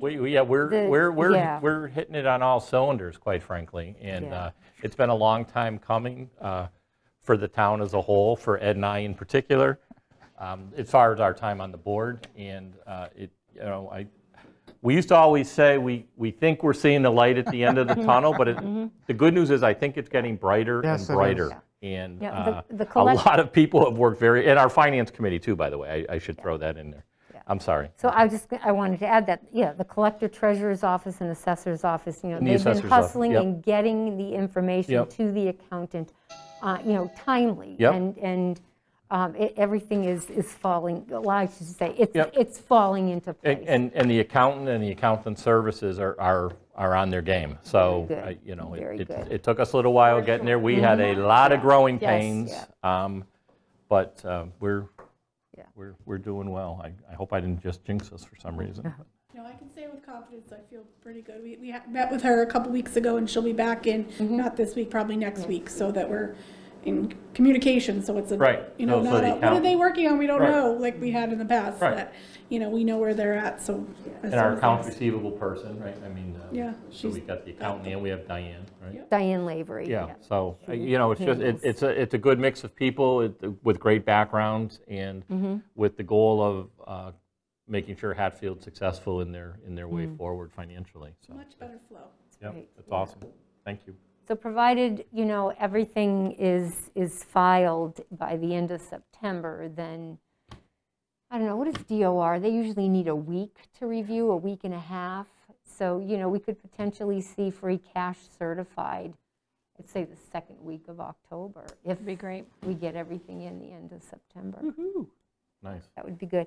I have reached out to Tony Roselli, our auditor, and asked if he could be available to review the fiscal year 19 audit with the Board of Selectmen and Finance Committees. I'm just waiting for a response from him. Okay. Go over the 19 audit, well, ultimately, the audits are similar. I was just going to say, but the timing of the audits is going to be a lot different Right. this next time versus Yeah. what we're going to be reviewing with him. So from a time frame perspective. And the accountant, Lori Del Leo, Yeah. and the treasurer's office and myself, we had reviewed the management letter and responded to those weaknesses that were identified. There were some items that had already been corrected, and there are some items that we are in the process of improving. Yep. And so the final report was released by the auditor. Great, good, thank you. It's awesome. You're welcome.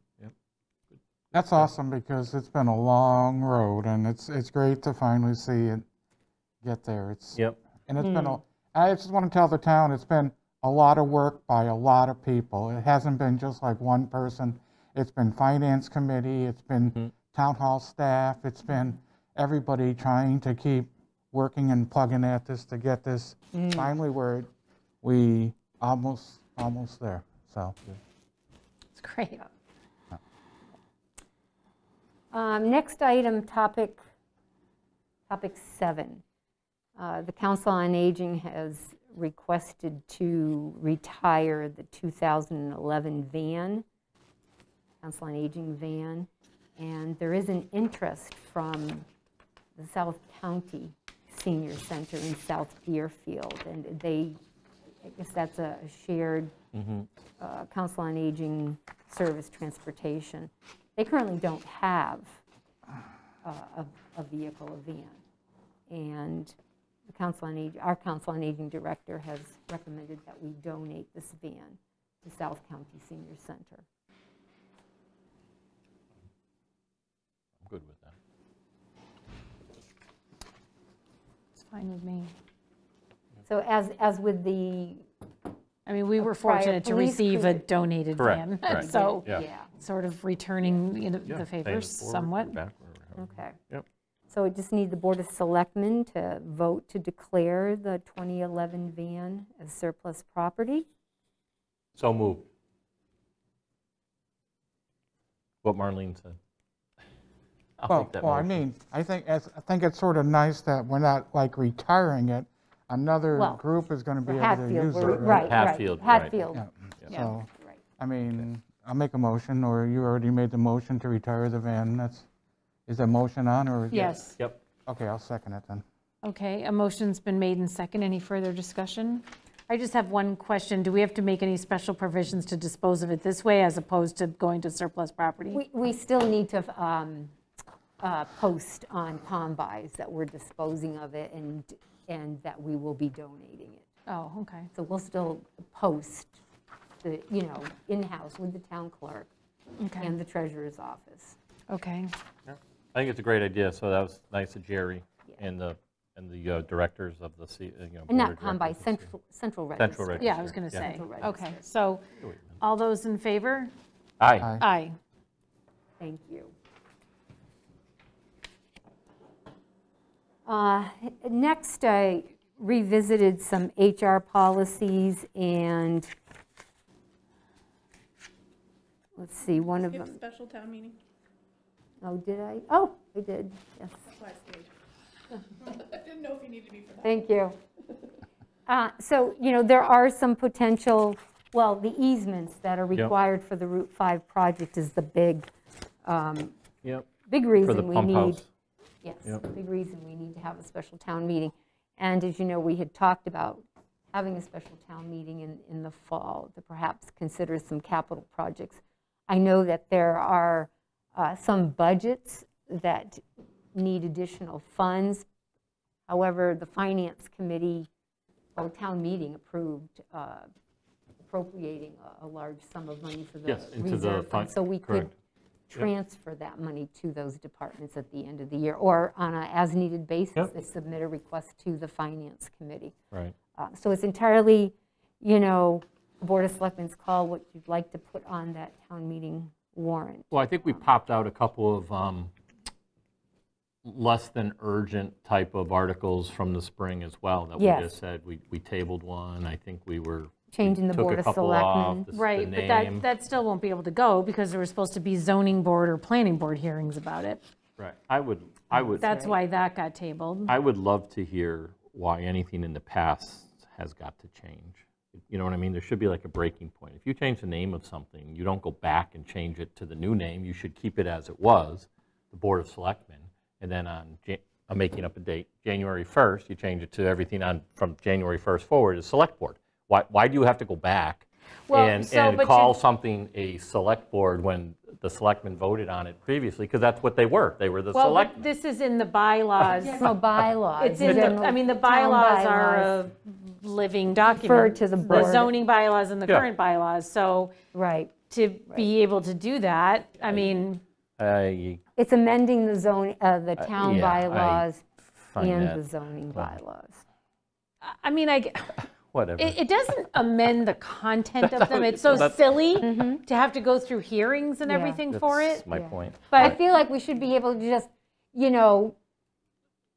edit our town bylaws and zoning bylaws by just, Correct. changing it it's to not select board. to the intent of the bylaw or the Right, scope of anything. It's just, yeah. Well, let's talk so about are that next time. we can talk about it next time, but we That can't keep one, kicking it down the road. No. So we just have to make sure the planning board and the zoning board are aware that we need them to have a hearing on this. Just have them piggyback it on some other hearing that they have. They don't have to do any extra That's right. hearings or, schedule anything, but let's just get it done.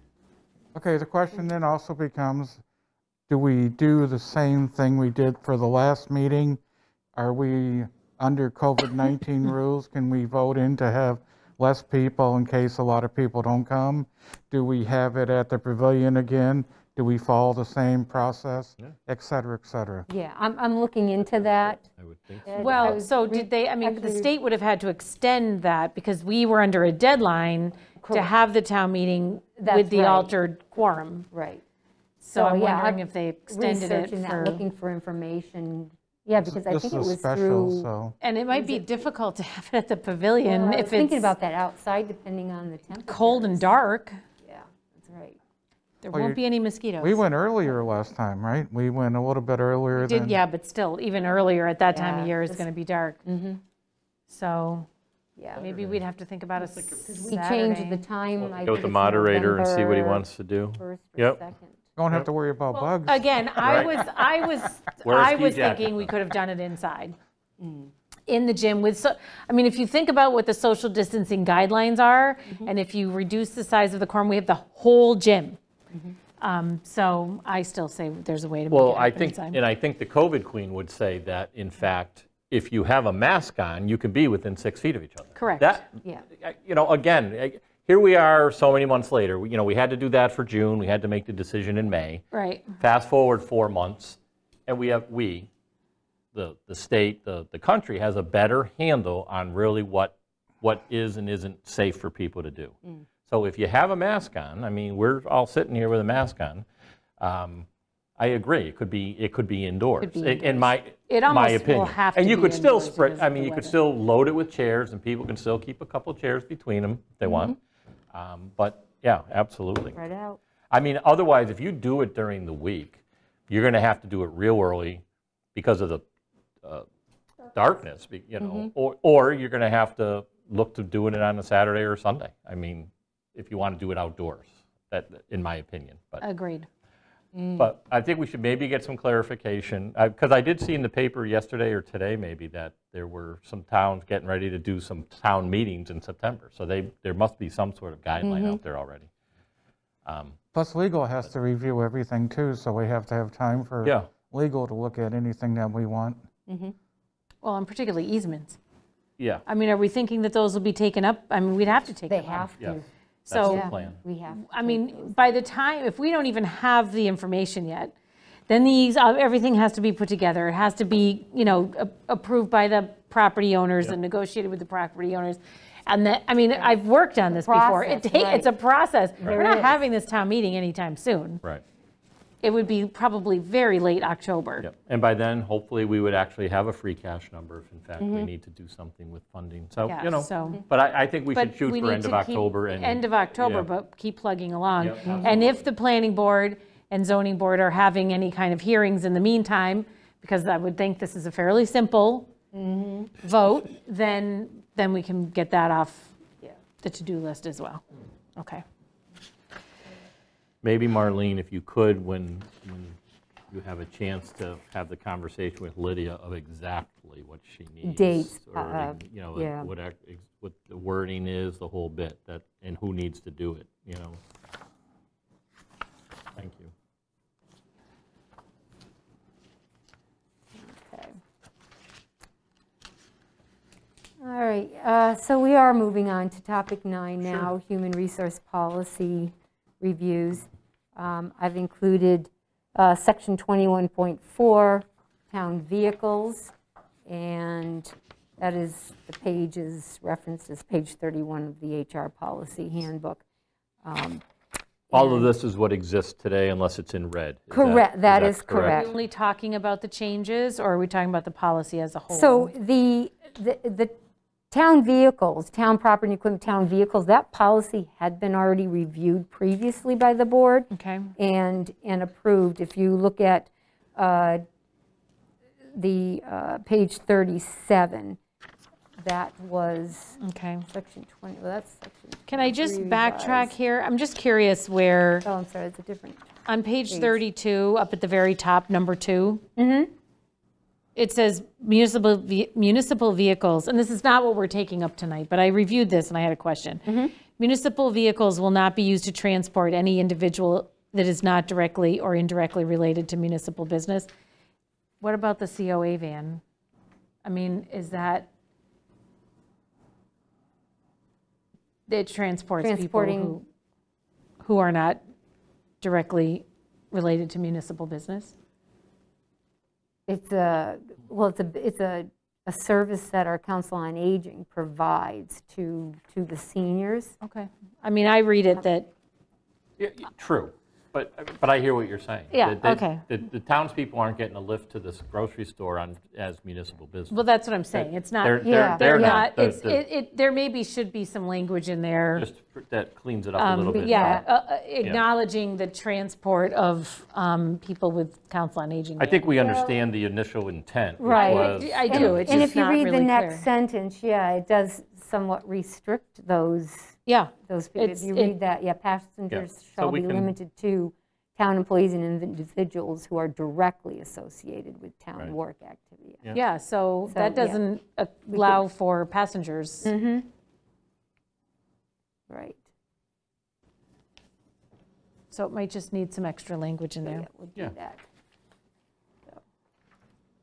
So at this time, for the Board of Selectmen's consideration, number 8 of the town vehicles policy, I'm recommending that we insert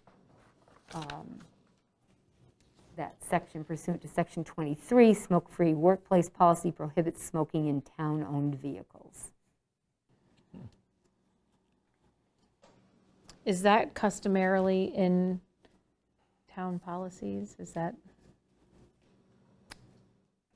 I think it is. I think what's happened Well- through the years is there's been a no smoking policy on town property. Property, So what is And- town property? We know it's the schools, we know it's out, we know, at first it was in the building, now we know it's also on the grounds of the building.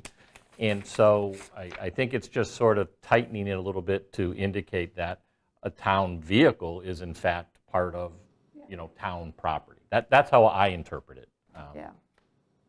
And actually, it's not section 23, it's section 24. Smoke-free workplace policy is section 24. Yeah, I mean, it's just clarifying it, I think, more than anything. I think most people don't do it. I think most people know they shouldn't do it, that's, But it never spelled it out. That was the thing, but,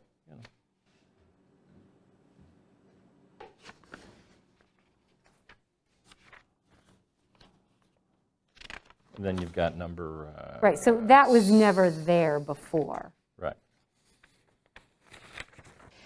And then it's under just- section 24, It's just spelled out further. it's been added and recommended, including town-owned vehicles.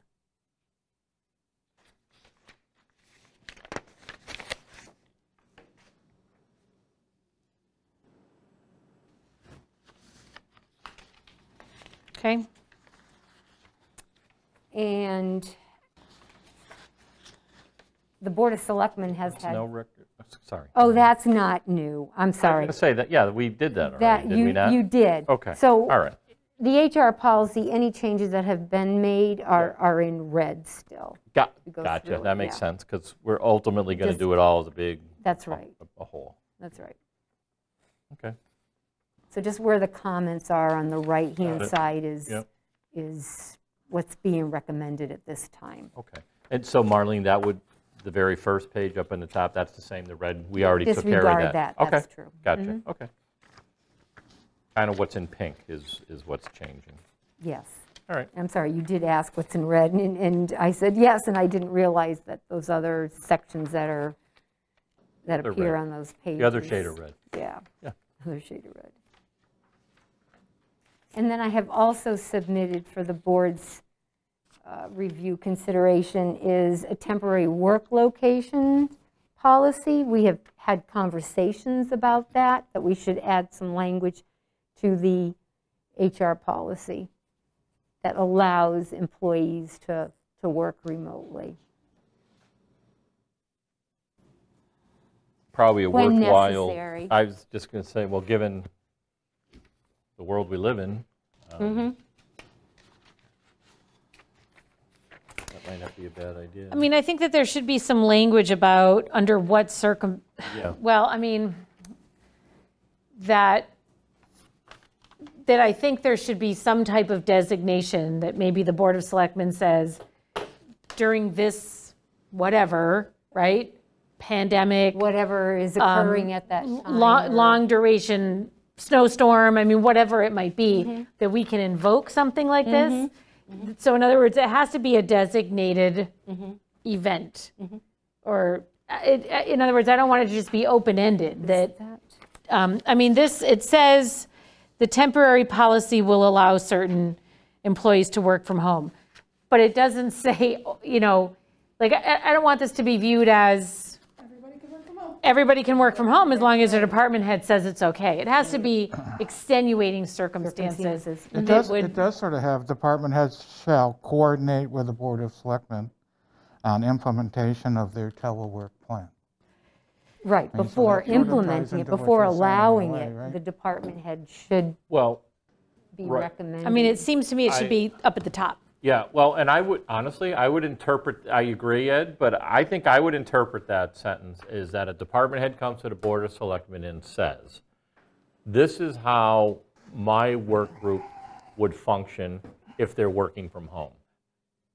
Not, can we have permission to allow my work group to work from home? That's not what this says. This, to coordinate the Board of Selectmen, the implementation of the telework plans. That's one thing. That's a little different. That's not the permission to allow an Right, individual but to go ahead and At do the it. same token, think it should- we don't want to tie their hands in case. No, because, I you know what agree. I'm saying? I mean, the wording, I agree with you. If there's Yeah. wording, it's got to be in such a way where they don't have to wait 2 weeks to go in front of the I don't want a board. department head having to come to Brian, Ed, and Diana to Right. say, can John work from home? I mean, that's not why we have department heads, in my opinion. I mean, I'm agreeing with you, Ed. I just, But I but there's also got to don't be a want, coordinated, right. I also don't want there to be departments where the people all There's work at nobody home and there other, and- yeah, right. we have to have some, there has to Right. be some criteria here. So I think that maybe something at the top that says something to the effect of, upon the declaration of special circumstances by, if it's the board or even if it's the chair, because it could be something need done quickly, right? We're about to have a 3-day blizzard. We can't have a select board meeting to, but if people, if it could be the chair, it says, is it okay if people work at home during this snow emergency or heaven forbid after a tornado or something like that. But I mean, this is particularly long duration. But so upon the direct declaration of special circumstances. And I think it should be board discussion, whether it's just by the chair or by the whole Yeah, board. that's, sure. And then, are there provisions for individuals? In other words, if someone has a surgery that they're recovering from, can we give special, you know, Damages to the to a individual, particular employee for a particular instance. Can I ask a question? At the next department head meeting or the one after, Idea? could we ask the department heads, under what conditions would you need a person to work from home? That may give us a better idea of what their needs are and what we should set up for allowing work from home. Yeah, I think it should be, Well- you know, I mean, we would have never put in the case of a pandemic, if we Well, did this right. a year ago, right? Right. I mean, Yeah. As an example, though, if an employee should come in contact with someone that, you know, has the virus, that individual must now quarantine for Right. 14 days. Doesn't mean they're immediately not be ill. sick, right. So under those circumstances, you know, you might want to allow the individual to work remotely. They're still able to work, they just have to quarantine Right. for Yeah, 14 maybe the language is, you know, individual situations will be taken up on a case-by-case basis. Just because Because you have to be careful with the. you do have to be careful. I mean, you can't get into a situation where One someone's going to department is be and one getting isn't. to work Yeah. remotely at home for long periods of time. If they're caring for someone at home or something like that, we just have to Yep. make the provisions to allow this to happen when it's necessary, but make sure that we're not putting a policy in place that can be taken advantage of. That's right, I like that. absolutely. I mean, COVID-19's made a lot of changes in how we do business in the United States. There's been a lot, For sure. lot of changes. So that would be my comment on that. I'll go back that and revise. very some opening changes. sentence should be something about a declaration, and I don't know how you feel. Should that be something that's up to the chair, or should it have to require a vote of I'm the? fine, I'm fine with it being the chair. And that's in the broader Yeah. sense that it affects all employees. Yeah. And then, but I do think it should be a vote of the board, the whole board, for any kind of individual who's requesting I something mean, I similar. don't see a problem if a department head has an issue and they call the chair and say, hey, I need this person Yeah. to work from home. Is that okay? And the chair says yes or no. Right. On an individual basis, I guess I just feel like if you don't know what's gonna, if it's gonna be this long-term work at home thing, that's different than like, do you mind if so-and-so works at home for 3 days early next week because of something specific? But if, No, Or nothing. you I give was just- temporary, right? You could say, okay, we'll do this temporary and then I'll bring it back to the board or something like that, right? Because there's always different situations that occur in life. I am actually a big proponent, because I've been doing it for 11 years, of work from home. But the unfortunate thing is, especially in municipal government, is some positions lend themselves to be able to do that better than other positions do. And we've had that perfect example since COVID hit, right? Our front office, our secretarial staff, Marlene, have had to be here for the most part, in the front for sure, right? The town clerk has had to come in, but there's others that can do their job remotely because it's kind of, you get a message and then you look something up and then you reply to the message. So I don't know that I, as a board of selectmen member, want to get involved with the case-by-case basis. I think we should try to set a guideline with the input from the department heads prior to rolling something out. And then ultimately, I think it's on the department head to run their department. And then if there's a problem, I they like can the come to the department heads board. giving input. That's a good starting point. Yeah, And we can take what do it they from there. think? I mean, I worked at home for Yeah, 13 years. right. I work at home sometimes now. I think the difference, though, is we are public servants. Yep. We serve the public. The public is here. And so, and I don't want to start getting into fairness issues where why does one person get to work at home when another person Well, can't that's work at kind of home? right. And, I agree. there's a whole host of Yeah. issues that could come up. And so I think the wording of this is really important. And I don't think that there should be maybe the wording is that any assignment to work at home that is intended to last longer than 5 continuous days by an employee, that can be the department head. Anything over 5 days would need to come. Something like that. Some type of break where, if there's a reason why Sharon needs to work at home for 5 days, I don't have a problem with it. But if Sharon wants to work at home indefinitely, we would need to have a discussion about that. Right, yeah. Or even if it's 3 months or 6 months or whatever it might be. And I think it's, so. Well, it's obviously whatever we come up, it's one of these. More than so many calendar days in a year, it triggers a discussion of the board. I mean, this is one of these policies that probably have to be reviewed every year to see whether it needs to be tweaked. I don't think we're going to find in writing the exact words for this policy, but I think we're going to constantly have to be looking at it, because you can't plow snow from home, right? Well, that's what I'm saying. So it becomes not a fair. Right, and, exactly. And again, we are public servants. I mean, to make the decision in a broad sense because of something like we just experienced is different. It's the individual stuff that I think requires a little more thought. I also think that, and I think we're going to get to this in the next comment or two, or next agenda item, but it's a little different right now, sort of, because town hall's only open 2 days a week. But when we're back open 5 days a week, then that's definitely going to affect different departments, different personnel, potentially more so, because now we're up to Diana's point about being public servants. Right now, as far as the true public, it's either answer the phone or you're going to be here half a day on Tuesday and Thursday. That's going to change, hopefully, in the near future. That life, whatever new normal is, it's going to start being what we used to do. Right. We're here 4 days or 5. Some departments are here all the time. Whatever. So yeah. And in fairness, there's a lot of employees, as Ed just mentioned. DPW employees can't work from home. Right. The librarian can't work from home. So I think we have to be very careful about giving department heads permission to let employees do that without some type of sort of stopgap where it can't be abused, because we need our employees to be serving the public.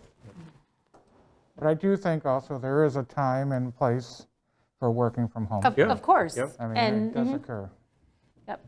So that's my thoughts. Maybe put in some type of, like I say, some type of stopgap thing where if an employee is going to be working from home more than so many days in a row or more than so many days over the course of a month or a year, whatever it is, that it should trigger a discussion with the board. All 3 of us have worked from home over the years. Yeah, I mean, I do it's it not all the all time. it's cracked up to be. It is not always. You work a lot longer hours when you work at home. Yeah. You put in more time. I know I do. Backfired from what everyone often people think. Exactly. Until you're doing it, and then it's like, man, You need some human interaction. You never leave work. Yeah, you never leave work. So.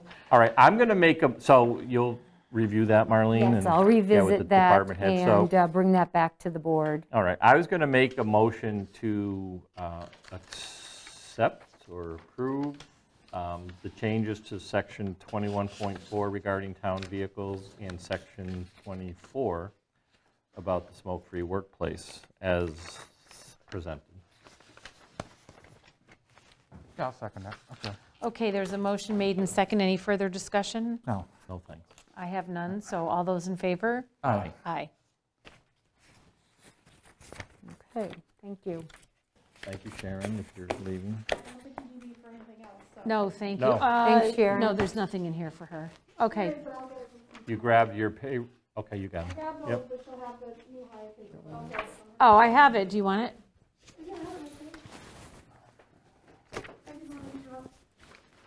Thank you. Thank you.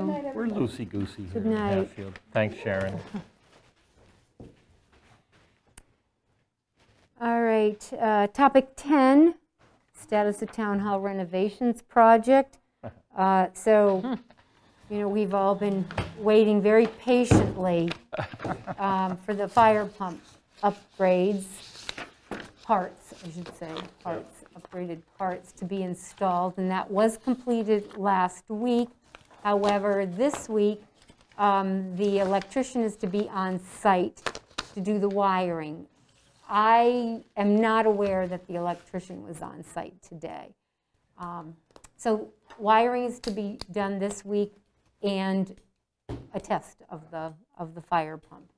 And we should be good to open up, the town hall additional days, additional times. And I hope to have, further communication from the contractor this week that is done. But yeah, it was touch and go last week whether that fire pump, the parts were going to be installed. Right. I don't want to speak for Ed, but if I may make a comment. So we had the fire pump actually installed, if I'm not We did. mistaken, like a month ago. We did. And then there was an engineering change on that fire pump. Just just so people wonder what we're going through, what Ed's going through. thank God for Ed. Absolutely. And then fast forward to, we all get our emails last week, the fire pump's installed. Now, I 9,000 took that emails. as we're ready to roll. So the message really was correct. The fire pump was installed. Come to find out, it just wasn't connected to anything yet from an electrical perspective. And Ed brought that to all of our attentions. So I sent out an email, because I couldn't help myself, to the engineering firm and the firm installing it, like, just say the pump's installed, but next week we're going to be back to wrap up the electrical part. So anyways, hand it off to Ed. I'll sum it up easy. The coordination of this was very disappointing, and I would think that the architect by now would be so unhappy with my emails, he'd want to get out of town. But anyways, it's the wiring because on the fire pump you have various switches that report to the fire alarm system. So those switches that are on the fire pump indicate if you have flow or it's shut off or et cetera, have to be wired. And once that's done, then they can do the test. But they also, the fire chief, I believe, wants the factory rep here for startup. So the coordination might be, even after they wire it, it's coordinating with the factory rep to come down to run the pump, and then coordinating with the fire alarm company to be present here to test the fire alarm system. So this whole thing's been poorly coordinated, but that's just my 2 cents. Okay. So I'd like to thank Ed for all his work and efforts on the town hall, and Marlene's as well, with the town hall renovations.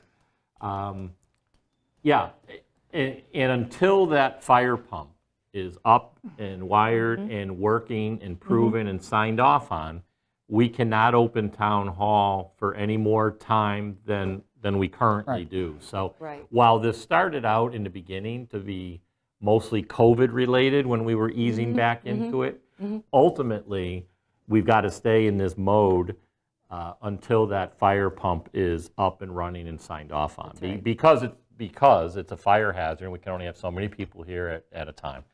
Once that happens, then the Board of Selectmen, along with the department heads, will decide what days, what will the hours then move towards as far as a go-forward basis. But anyhow, we should have that sucker wired up. And has been very good about inspecting the work, Yeah. He's been, right on top of that. Yep. Okay, that's all I had to say about it. It'll happen. Yeah, well, everything always happens eventually. It's just, we want it to be while we're, still here. All right, there's that one. So yeah, we could potentially look at adding hours, additional hours next week. Yep. Well, thank you. Yes, thanks, Ed. Thank And Marlene, thank she you. stays on top of And it. thank you, Yeah, Marlene. thank you, Marlene. Marlene's on top Anything of else? everything. We have the municipal vulnerability. MVP. Yeah, so, that's, this project has taken a lot more time than we had anticipated because of COVID-19. Yep. We had hoped to have these workshops in early summertime. That's what we were, shooting for. Anyway, we are, between the fire chief, emergency management director, myself, working with the consultant, Dylan Sussman, who his hours are funded through the grant that the town received to develop this municipality vulnerability preparedness plan.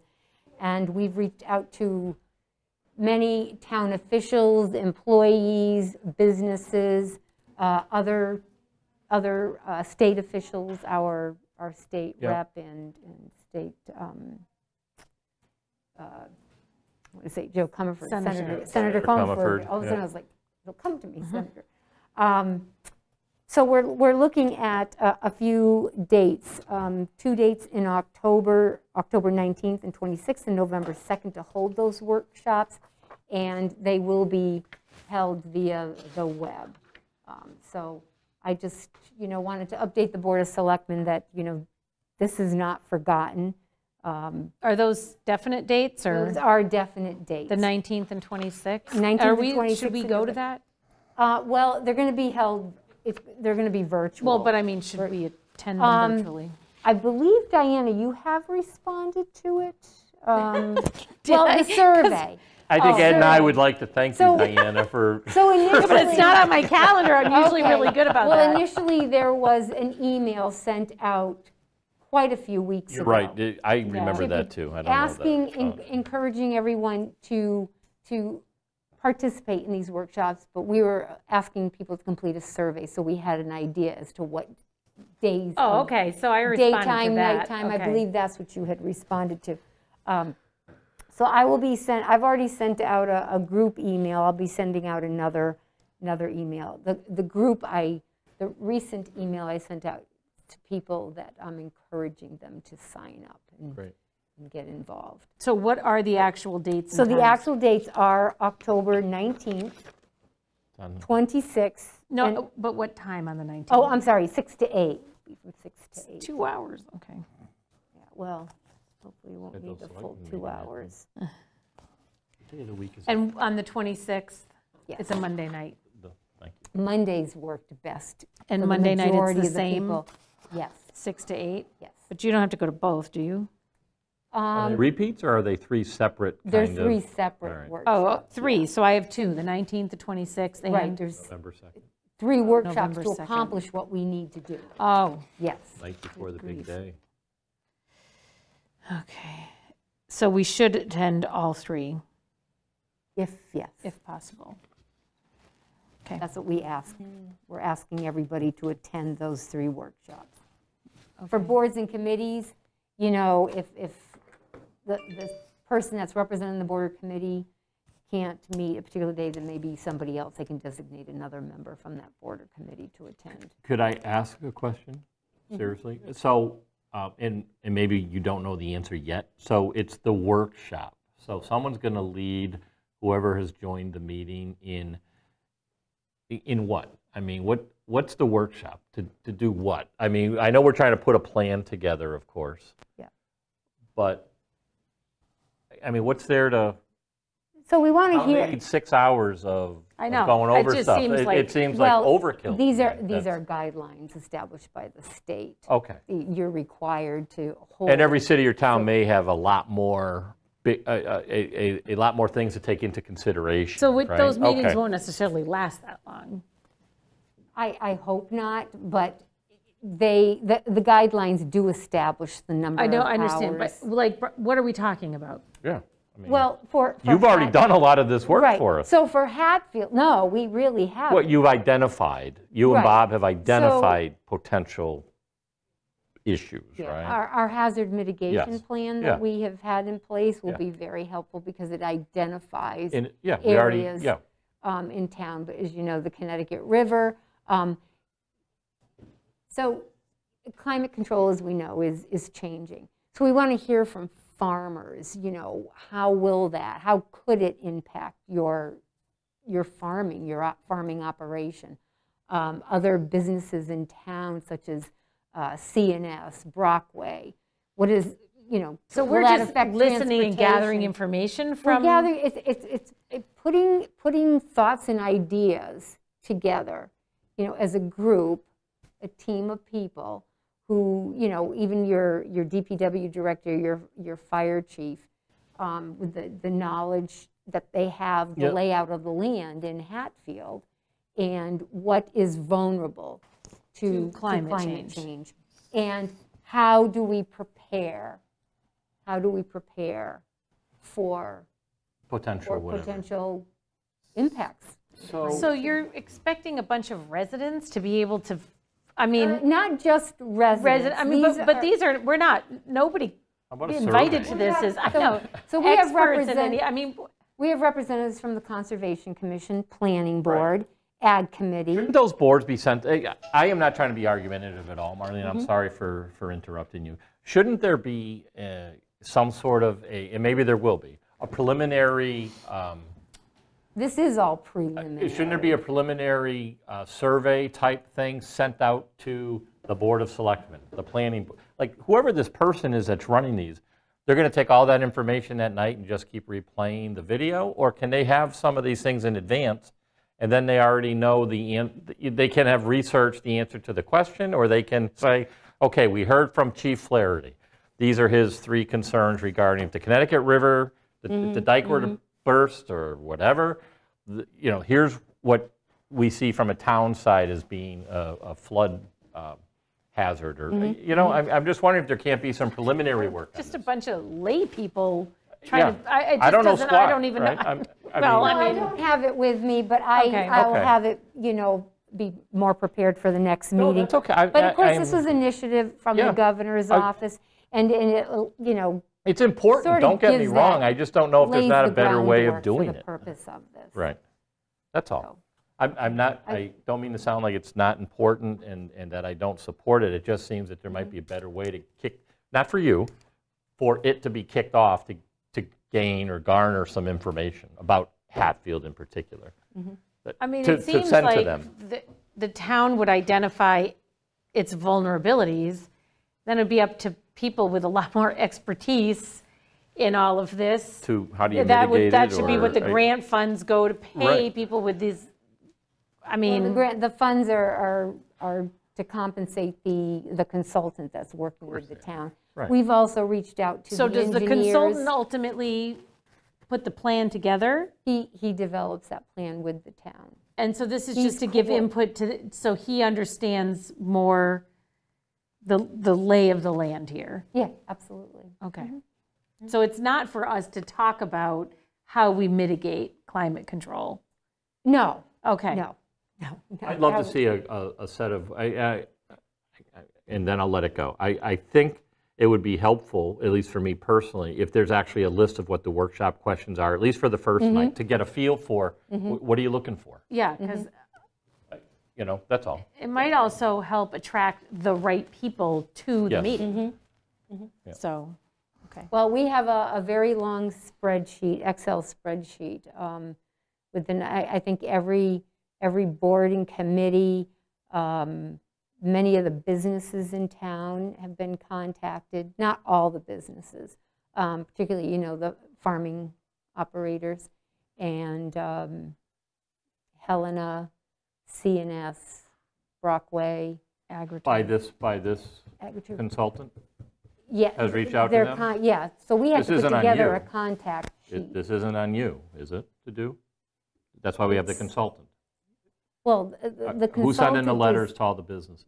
The consultant drafted the email, Yeah. and then I sent that email out to many, many people on that spreadsheet, all the contacts. That was something that the fire chief and I had put Yep. together. And then does all that information go back to the consultant? That's where the response should go. He's tracking the right? survey, Okay, so people responding to the survey, he's tracking that and sending me that information. okay, good. I guess my This- point is I you have think a enough on your survey- plate. You have a lot on your plate, and if we have a consultant doing this, then the consultant should be doing this. I mean, I know we Well, probably have to do a little bit of it The and consultant guide them doesn't a work, bit, and then the but, fire chief and myself okay. Well, are doing work for this as well. okay. All right, thank you. I mean, yeah, absolutely, these workshops, it's going to involve, time. Yeah, I reviewed the criteria, and this time, these hours are required. You have to hold, so many workshops. And we could do less workshops, but the workshop itself would be much longer.